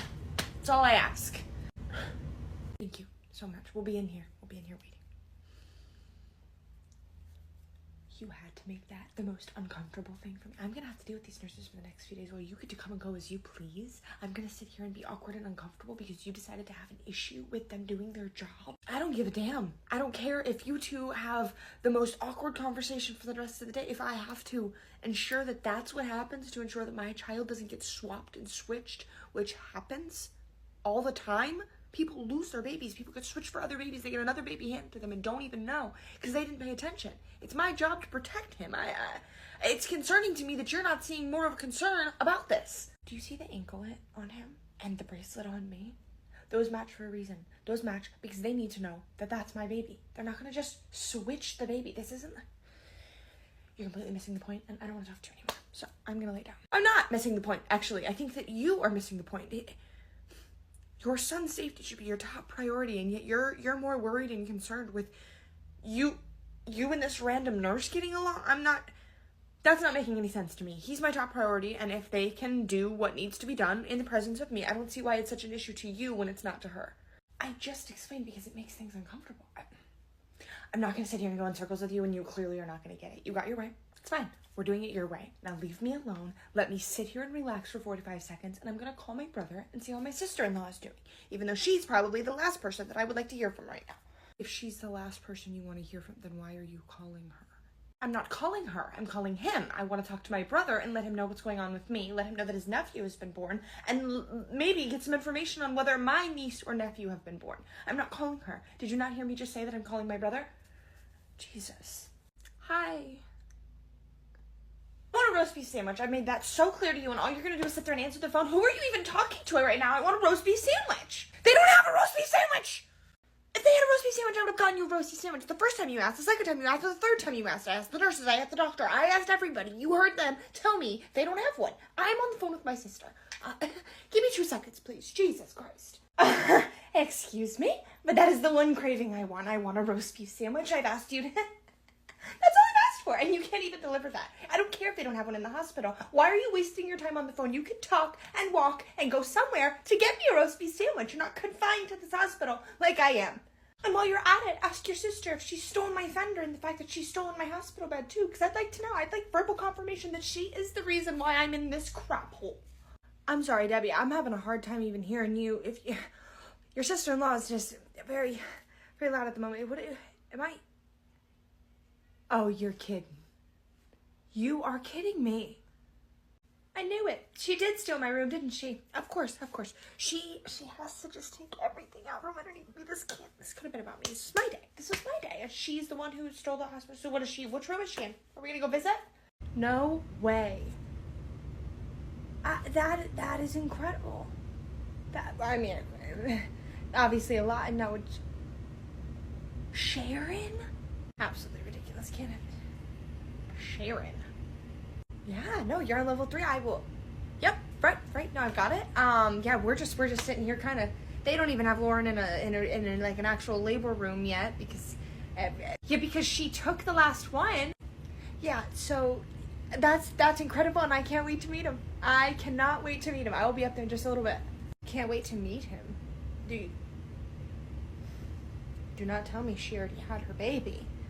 Hate to be the bearer of bad, but what should be good, but bad news. But yes, she has had her baby. You've got to be kidding me. You've got to be kidding me. I started the labor process first. I don't understand how she has her baby already. I haven't even... Well, she is further along than you. I mean, she found out first. She's the one that should be giving birth first. I don't care who was first in the grand scheme of things. My water broke first. And now this is so confusing and odd and doesn't make any sense, to be so quite frank with you. I'm going to go visit my new nephew, and no, you're not going to just leave me in this hospital room alone to labor. You're going to stay here for the long haul. You're not about you're not about to go and visit and have visiting times when your partner is literally going through it. All I've asked from you is a roast beef sandwich, and you're going to go and visit your sister because she gave birth before me? Hear one more thing about this roast beef sandwich that you're not even supposed to be eating. You heard the nurse. She said no food right now. No food or drink. So, I don't know why you're yelling at me about a roast beef sandwich that even if I was to produce in front of you, you wouldn't be allowed to eat it. So just drop it. And I'm not going to visit my sister to leave you alone by yourself. I'm going to visit my sister because she just gave birth to my nephew, and god dang it, I'd like to see him. This isn't an uncommon thing, Jerry. Everybody isn't supposed to eat in labor, but everyone does because they have dedicated partners and husbands who go out of their way to go get them the things that they're craving, which clearly I'm lacking. But sure, run to your sister. This is absurd. Oh, found it. Not trying to wake any sleeping babies, but I would like to meet my nephew. No babies to be woken, but he's over there getting his tests done with the nurses and his dad. Oh, he's beautiful. He's perfect. Debbie, that's amazing. You guys, congratulations to both of you. I cannot believe this is the most surreal thing I'm ever seeing. I'm seeing yours, and I'm gonna have mine, and we're both at the hospital at the same time. But I do gotta say, I'm very jealous of the calmness in this room and the vibe going on. Lauren is losing it over there. She was just yelling about a roast beef sandwich when the nurse said she's not even allowed to be eaten, but I still keep getting yelled at about this roast beef sandwich. That was Lauren yelling about the roast beef sandwich? Babe. Wild. I know Lauren's always been a little feisty, but for her to be the one that was yelling at me, we heard that from... we were rooms away at this point. How far did you even come to get up here? Well, yeah, she's a good bit about around the corner. She's on the same level, but I did walk a bit around the corner and down 15 or so. It's crazy. So she was really yelling. He wouldn't know anything about the yelling because he missed the entire birth. I know I told you that I had given birth at the daycare, but I also didn't mention the fact that he missed the entire thing. Well, I didn't know that he missed it, but I did kind of figure something had happened when you said that Sharon was the one that delivered, considering there was no doctor, and you... How'd you miss it, bro?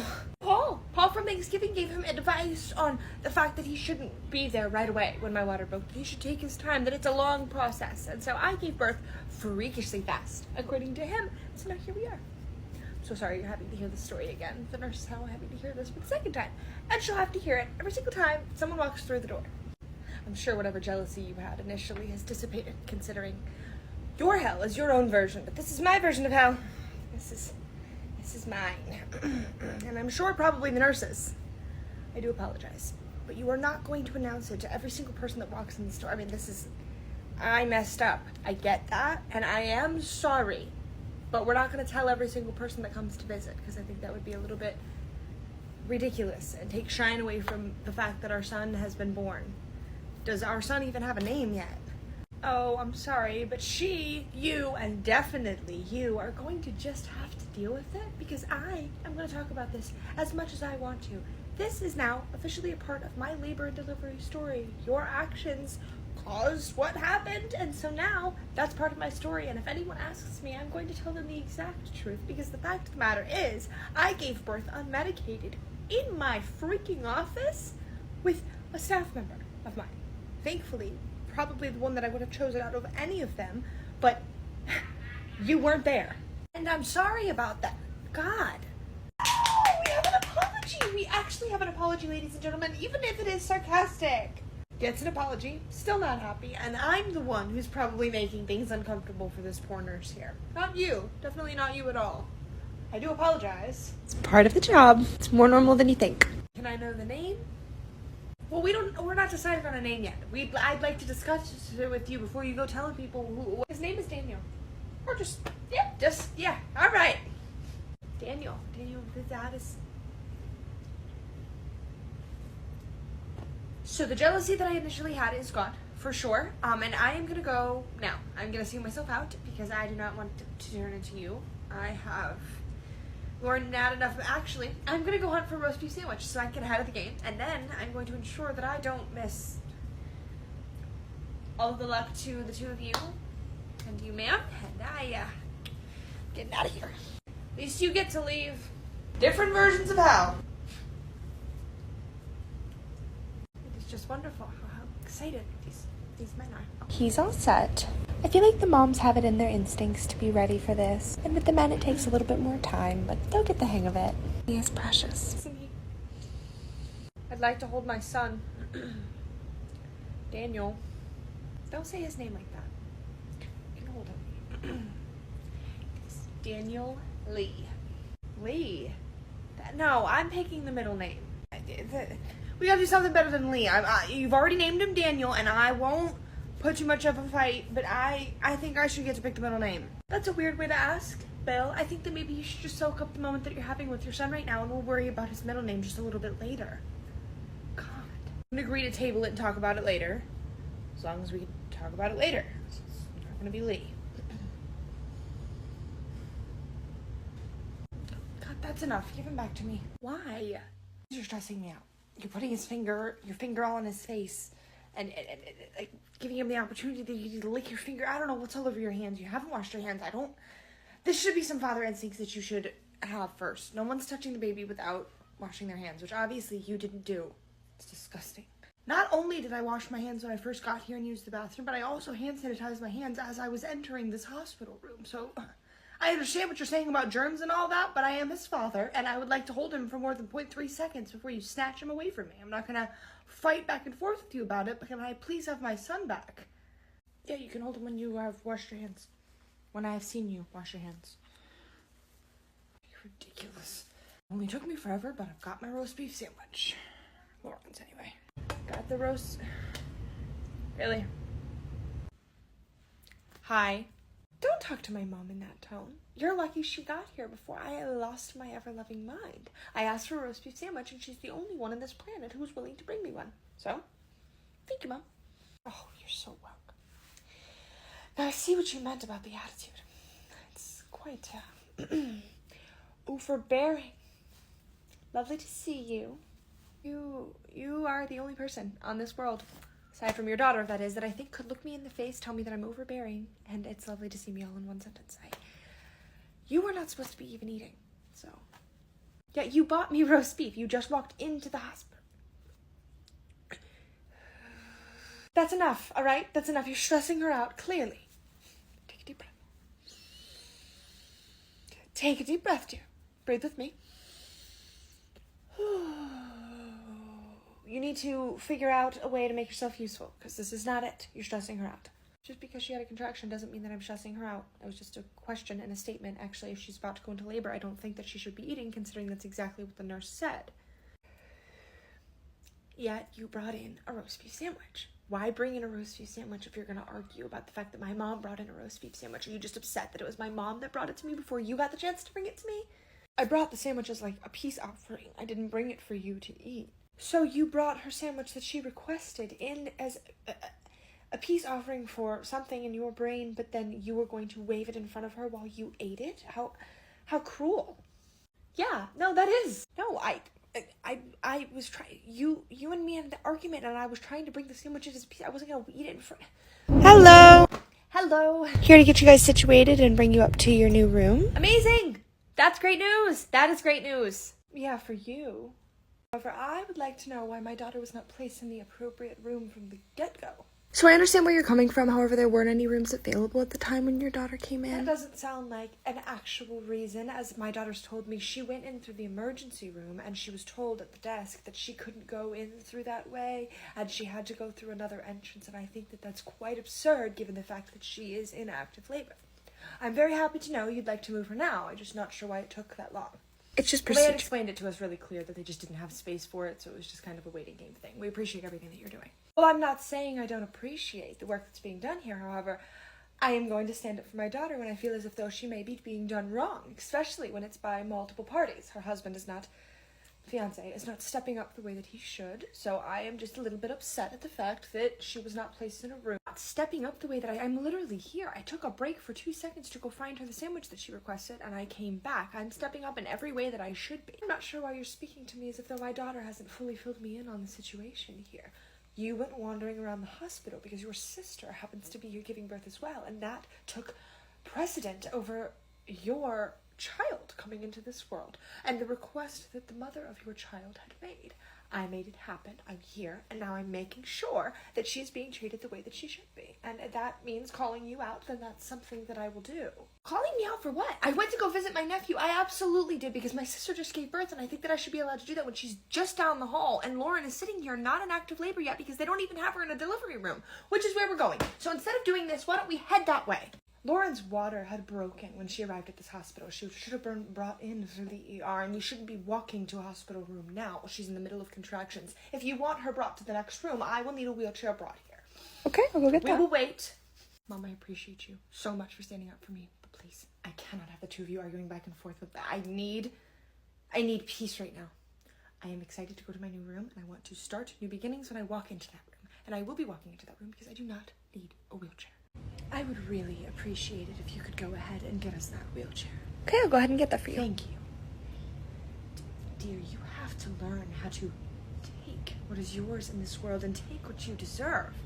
Nevertheless, whatever you choose, she is still getting the wheelchair, so take a seat and wait. Sit, but you just said whatever I choose, and I choose to not walk in a wheelchair, Mom. I'm perfectly capable of walking anything. It'll probably help this whole process move along a little quicker, me walking around. Lauren, you'll be sitting in the wheelchair, and that will be the end of it. Decisions I meant as far as your labor and delivery and things like that, but this is a safety concern. I'm not going to have you walking through the hallways, slipping and falling, and then I have to be the one to catch you because Lord knows he won't. If my wife is falling, I'm obviously going to catch her. Successfully. You really believe that? Can you please stop? I don't need the tension between the two of you constantly. There's no tension on my part. As I've said, I'm going to call things as they are. I'm here to defend my daughter, stand up for her, and make sure you're getting what you deserve. Something, Lauren, that you will understand once you've given birth to your own child. Obviously, that hasn't happened yet, so you're not quite on the same wavelength. Your wheelchair. Lovely. Here is the wheelchair. Sit. Okay. Make yourself useful and grab her things. I literally am. This is the labor and delivery room. Yes, ma'am. It's our newly renovated suites. It's lovely. I didn't. This is the best one that you have. Yes, ma'am, currently. I just did anticipate it being a little bit better, but sorry to hear that. That's fine. Mom, this is really nice. Thank you so much for bringing us in here and getting us situated. You are lucky, though. You're directly across from where we have all of our sandwiches and snacks and all sorts of drinks. so Fully great. help yourself. Oh, I'm sorry. I feel as if though we're being taken advantage of again. There may be a room filled for that, but that is for your staff to use to come and take care of the patients here. No, I don't think that they should be having to go and get their own things themselves. That should be something that you guys are taking care of, correct? Correct. No, Mom, she's saying that they have... Let the nurse speak, dear. So it's kind of like an added bonus. Hold on a minute. She was in the middle of saying something. Go ahead. I know she was saying something, which is why I asked her to please hush so she can speak. God. The two of you. She's trying to explain to me something. There is a room for that, correct? However, they should not be helping themselves. Am I mistaken? Not exactly mistaken. This is like a self-serve added bonus, in addition to the 3 meals we provide. Okay. So you can help yourself whenever. Make patients more Wonderful. comfortable. They don't need to ask for All help. I was trying to say. Well, dear, you should know better than when 2 adults are having a conversation that it's not time for you to be butting in. Yeah, maybe when I was a child. Thank you so much for all the help and letting me know about the room. I appreciate it so much. Of course. I'll be back in a little while to check in. I'm not a kid. I'm not butting into a conversation that I'm not a part of, Mom. I am also an adult. And if you're talking to my nurse when I'm standing right here, I think I have every right to say something as well, especially when you're saying something that's not accurate. Don't say what I said was inaccurate. I was accurate. I just wasn't aware that they had a room available for patients to come and go as they please. Now I'm aware of that. It's perfectly fine.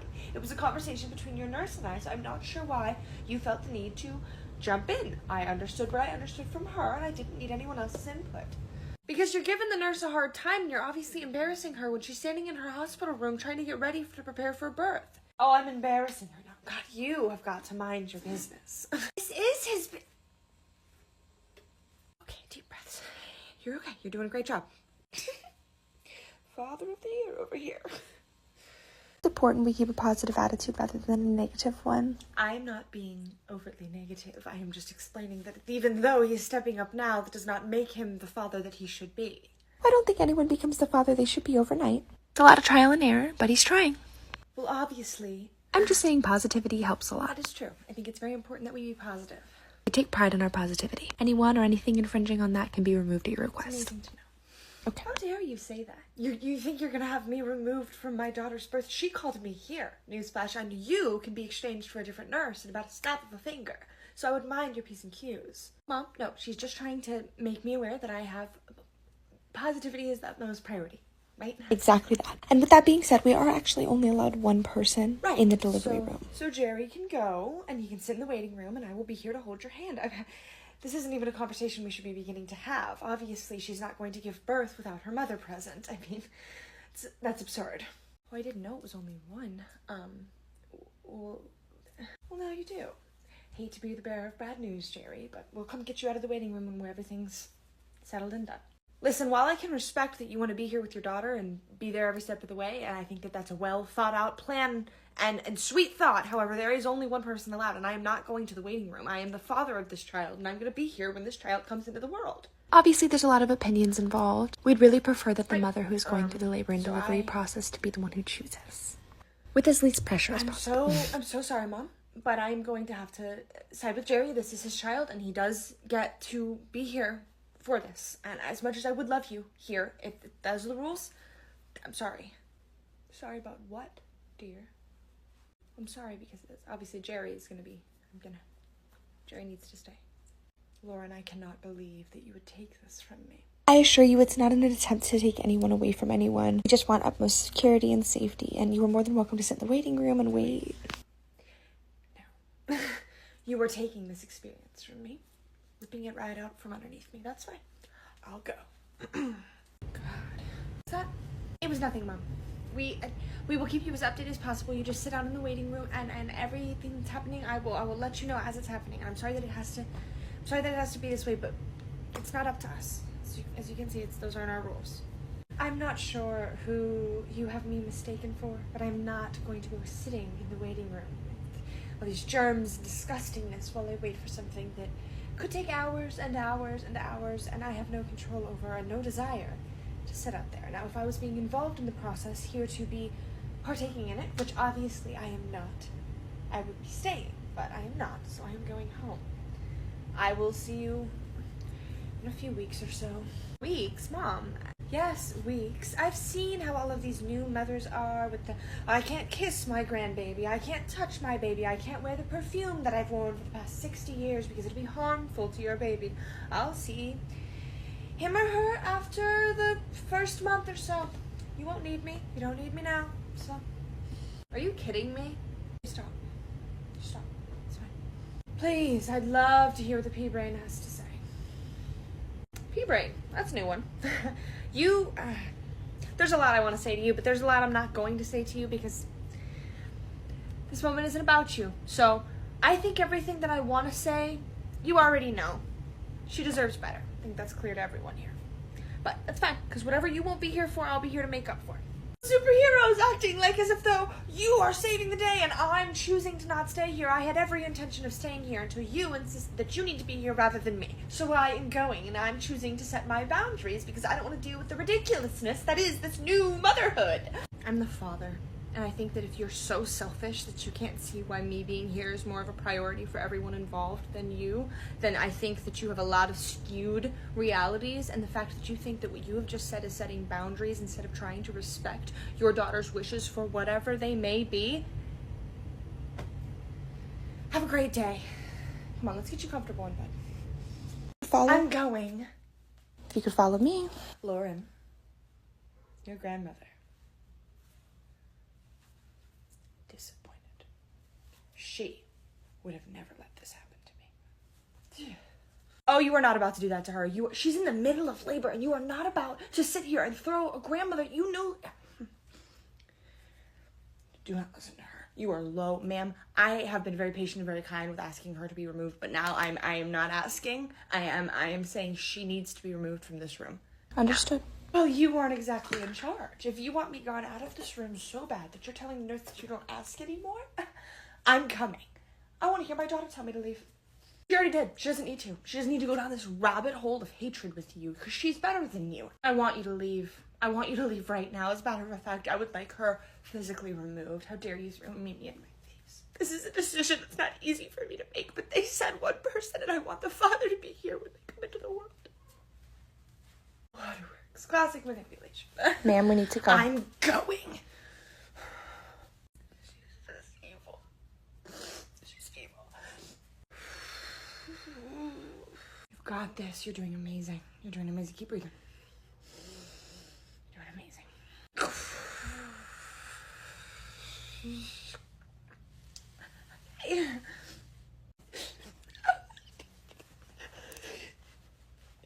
You did amazing. She's a beautiful little girl. Did so good, babe. She's beyond words. So beautiful, so perfect. Isn't she?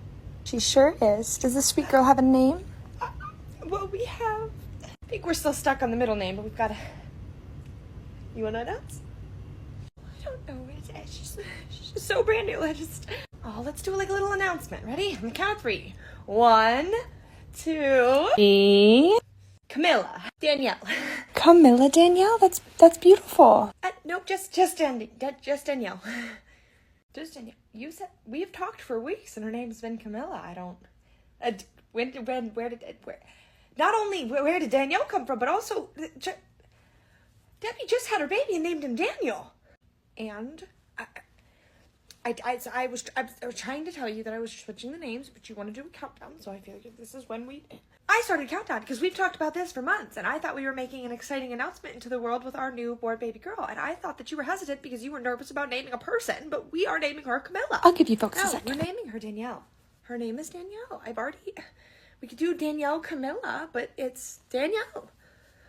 Lauren, Lauren, they are cousins that are going to grow up together. We can't have them having damn near the same name. And not to mention, well, I'm sure that Debbie's going to have some feelings about you literally taking her child's name. Danielle is entirely different than Daniel. It's two different names, and I am naming my daughter Danielle.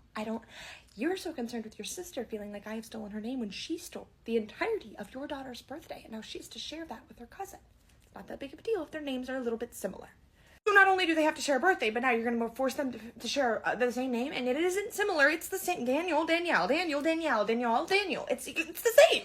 We'll look back and tell our daughter about this story and how instead of being here in the moment and enjoying the beautiful baby I just brought into this world, he was here complaining about your name, Danielle. Would you stop calling her that? Can we at least have a conversation before we do anything? Danielle is her name. You can continue to try to make this about your sister, or you can be here and enjoy the moment. You choose.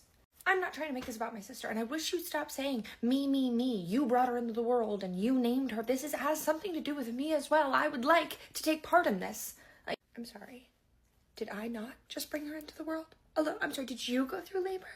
Well, obviously not. No, but I helped you make the child. You didn't make her by yourself, and I think that I deserve a say in this. You can think what you want, but the facts matter more than your feelings that you're feeling in this moment. And the fact of the matter is, I can tell my nurse right now that I don't want you in this room anymore, and she will have you removed. You're not my husband. You're just my fiance and the father of this child, but my safety and her safety are top priority. So do you want to keep bothering me? What? You're gonna tell the nurse that I'm bothering you and that you want me removed from my daughter's room because I want to have a conversation with my fiance about what our daughter's name is? Lauren, can you just hear yourself for 2 seconds? I hear myself loud and clear. You're trying to take credit for a labor that you didn't just have to go through. You're trying to make this entire day, that's your daughter's birthday, about your sister. And I don't want anything to do with it. I'm naming my daughter what I want to name my daughter. And if you think your sister's going to have such an issue with it, I will give her a call right now. Lauren's calling me. Hello. How's everything going? Everything is amazing. You have a beautiful, healthy niece. Niece. That's amazing. Lauren, congratulations. That's really, we're just down the hall, I think, so we could, we have business to take care of first, actually. Hold your daughter. Business? I'm sorry. Are you talking to me or are you talking to the nurses? No, I'm not talking to the nurses. I'm talking to you. On the phone with you. Your brother seems to think that I somehow am going to ruffle your feathers with my daughter's name. Ruffle feathers? No, you're not going to ruffle any feathers. You guys naming the baby after me or something?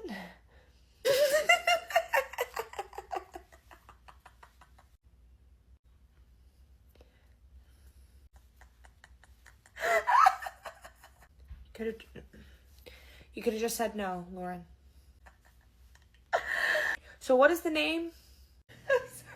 I'm sorry. Oh. I'm sorry. The name is Danielle. Her name is Danielle. Middle name undecided. Danielle.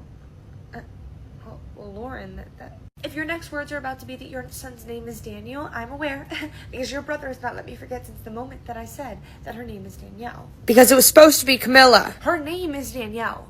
Okay, Lauren, I understand that you may be upset at the fact that we now, our babies share birthdays and whatever is going on in your head. I understand all the feelings. You can't name your child Danielle when my son is already named Daniel. They already share a birthday. You see why that doesn't make sense? It makes all of the sense. In my head, they were already born on the same day, so let's make it look like it was intentional as it was. And anyway, it doesn't matter because the nurse is getting the paperwork as we speak, and I'm about to write it on the paperwork because that is her name. And if you would like Camilla involved, it can be the middle name because it's not going to be the first. I've got to go. I've got to get off the... Nurse! On it. The nurse that you requested. Thank you, Bill. Now, I know that we had discussed that his name is Daniel. However, my sister-in-law is deciding to do some tomfoolerish things. So, we can no longer name him Daniel. I like the name Giovanni, and I know that you also said that you like that. Is it still a name that you feel like fits him? Giovanni. Could we do Giovanni Daniel? I was trying to avoid Daniel altogether, but we could keep it as the middle name. It just, Lauren is naming her daughter Danielle, so, and seems to think there's no issue with it, even though that they're already sharing the same day, and now they're not going to share the same name. I'm not going to do that to my child. So she can keep Danielle, and we will go with, yeah. Oh, Giovanni was high on our list anyway, so kind of works out all for the best. I agree with you 100%. They shouldn't have to share a name as well as a birthday.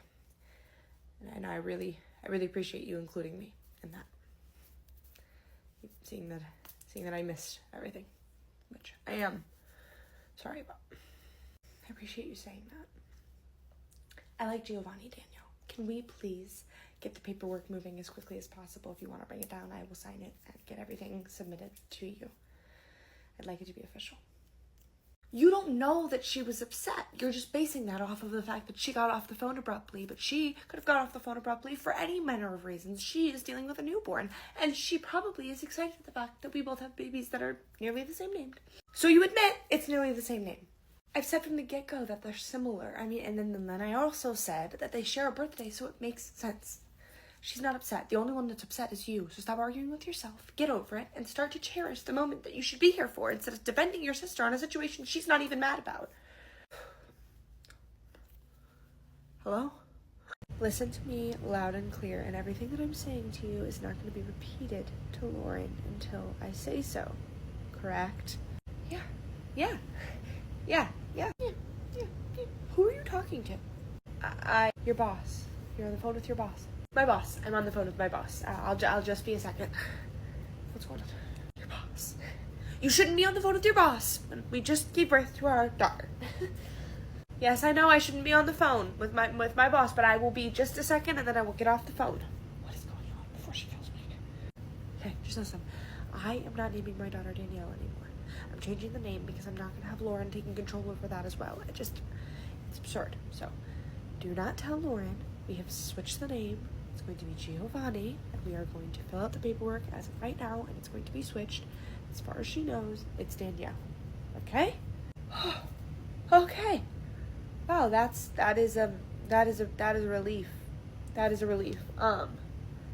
Yep. No, that is yep. Yep. I just didn't want you to sit there and stress about things you can't control. So, it's one thing out of your way. Let me get off the phone so she doesn't get angry. Good luck to you.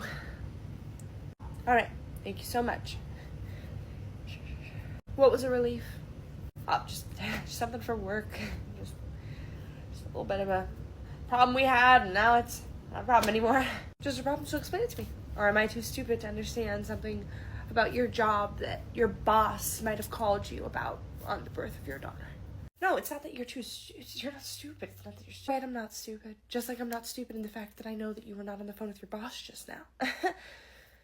Yes, I was.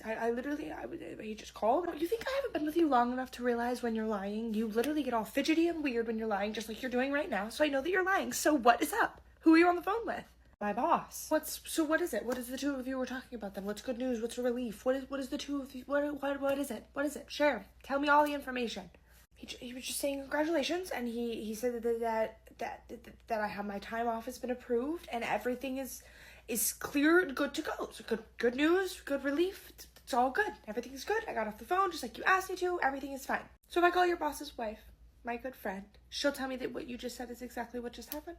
Well, it sounded like he was at the office, so I don't think his wife's there at the office, but I'm sure if he was able to communicate with his wife that he just had a conversation with me, then he would be able to tell you or she would be able to tell you that is exactly what he said to me. I don't know why I have to defend that conversation that I just had with my boss when I'm telling you nothing but good news. So, I'm here, I'm present, I'm off the phone. What more do you want? The truth. Hello. Here with some name papers. Thank you so much. I'll be back in just a little bit. If you have any questions, let me know. Let's get these filled out. Okay. Bill, you need to come sign this. Thank you. This name feels right, babe. Perfect timing. I was just popping in to see how you guys were coming along. Make sure you double check everything. Yeah, it's too funny. It's exactly what I'm doing. It's too often that we have a simple mistake made, and once it's submitted, it's a whole process. That's perfect. You want to double check it? Give it a once over. Yeah, I highly recommend both parents take a look at it. I love the name you Oh my God, chose. Mitchell. Sweet Giovanni. Take your time. It's beautiful. It's a beautiful name. Okay. Thank you so much. Of course. I'll go get this sent away. Congratulations. Happy birthday, Giovanni. God, you'd think they'd have this like on a laptop or something. This is new age, and I'm writing here with pen and paper like a caveman to write out the name. I mean, I could easily type it. It'd be so much more simple, but it's fine. Give me a hand grab over here. This information they want from the get-go. Do you want to sign this? I mean, this document probably could use your signature as well. Yes, obviously. Just popping in, wanting to see how you guys are doing. I see you're giving it a once over. If y'all are done, I can go ahead and take it. Thank you, ma'am. Congratulations. Yep. Not only do they share a birthday, but now they share nearly the same name. She wants to take my day, I take the name. What actually is wrong with you? You keep blaming me for all of this, but we haven't even been able to enjoy a moment of this because you've been so worried about keeping up and competing with my sister. This is so absurd and silly, and no one went into labor to take your day away from you. You should be taking this as a... I don't know, I'm done preaching, honestly. Thank God, because I wasn't about to listen to another second of it. I don't know who you think you are coming at me with a lecture. She went into labor, took my day out from underneath me. You'd think, being my partner, you'd be here to stand by my side. Of course you're not. She's your sister over me. It's perfectly fine. But I got even, and she's aware of it, and there's nothing she could do now. I'm afraid you're not even hearing yourself. You loved the name Camilla. You were stuck on Camilla until the moment that you knew some personal things that you need to work out with, I think. Do you need anything? Because I'm going to go downstairs. Oh, you're leaving? Again. Amazing. Yep, no, I'll just take care of our newborn by myself. I don't need anything, except for maybe my husband to be present. But that's fine. Go see your sister and your new nephew. You're looking to fight with yourself. So, I'm gonna go see Debbie and Giovanni. Debbie, Bill, and Daniel. You mean, who's Giovanni? Giovanni is her son's name. My nephew. So, I'm gonna go visit him. She changed the name? After I called, she went and changed the name? No, she didn't change the name. Yes, she did. Yes, she did, because I literally called her and I told her the name. You stood there and you watched me, and then she decided to change it after the fact because she is in such competition with me that she can't even stand the fact that our children are going to share a similar name. Like, that's absurd that she went out of her way to go have the paperwork changed and everything. Like, that is so sad. She didn't go out of her way to have any paperwork changed. The papers weren't even signed when you called, and they had Giovanni up high on their list as well. The two of... Everyone can see how much of a basket case you're being, and no one wants our children to have the exact same name. So yes, she changed it, but she didn't have to go through a process to change it. It was literally a decision the two of them made together. And you know about this because you were just on the phone with her. That's who you were on the phone with. That's fine. No, that's fine. You can play this game. Nurse, can I... Lauren! What? You are not about to go chase down these nurses, making their already busy days more busy and more difficult because you are wanting to continue your pettiness. You already changed the name once because of pettiness, so keep it what it is. I mean, what are you going to do, Giovanna? I'll do whatever I see fit. At this point, I feel like I'm being teamed up against between you and your sister, and whatever this weird energy is going on, I want no part of it, and I want to name my daughter what I feel her name should be. So I'm calling the nurse to have it switched.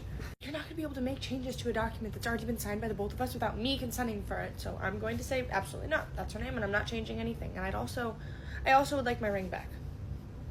My ring? You want your ring back?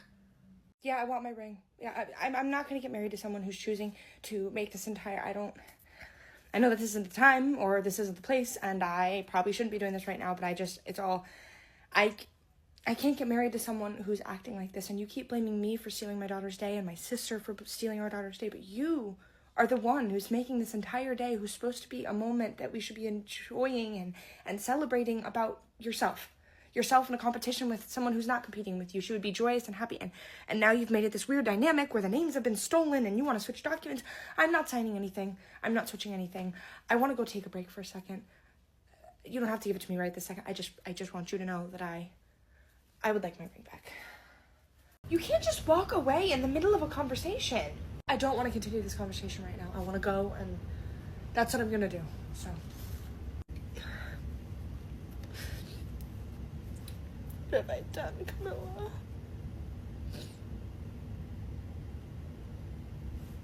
Hi, Charles. Just wanted to come in and say my goodbyes. I just finished packing up all my stuff out of the nursery and wanted to bring Camilla in and let y'all say goodbye.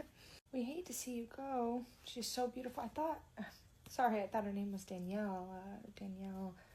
Technically, there was a lot of just drama the day of the birth. I was not in a clear headspace. I was just, I don't know what was even happening. Anyway, her name is in the works of getting figured out and switched, but she is Camilla.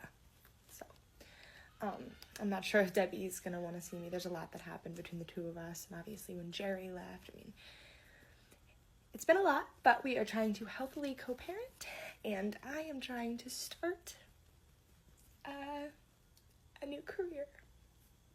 I will miss you guys so much. We're really gonna miss you. I know Cece's out back, so make sure you go and say bye to her before you leave. Wish you the best. Here I am. Appreciate you. Oh, up the stairs, down the slide. Lauren! Just wanted to come say our goodbyes. Just saw Reagan in there. Probably gonna skip Debbie for obvious reasons, but wanted to make sure I didn't miss you before we left. We are gonna miss the heck out of you. Let's make sure we're sharing. Give me a hug. She is so beautiful. Goodness. Congratulations. I'm sorry for the way everything went down. Obviously, I don't know any of the details. I just know. But I just hope the best for you and her and for everybody involved. Thank you, Cece.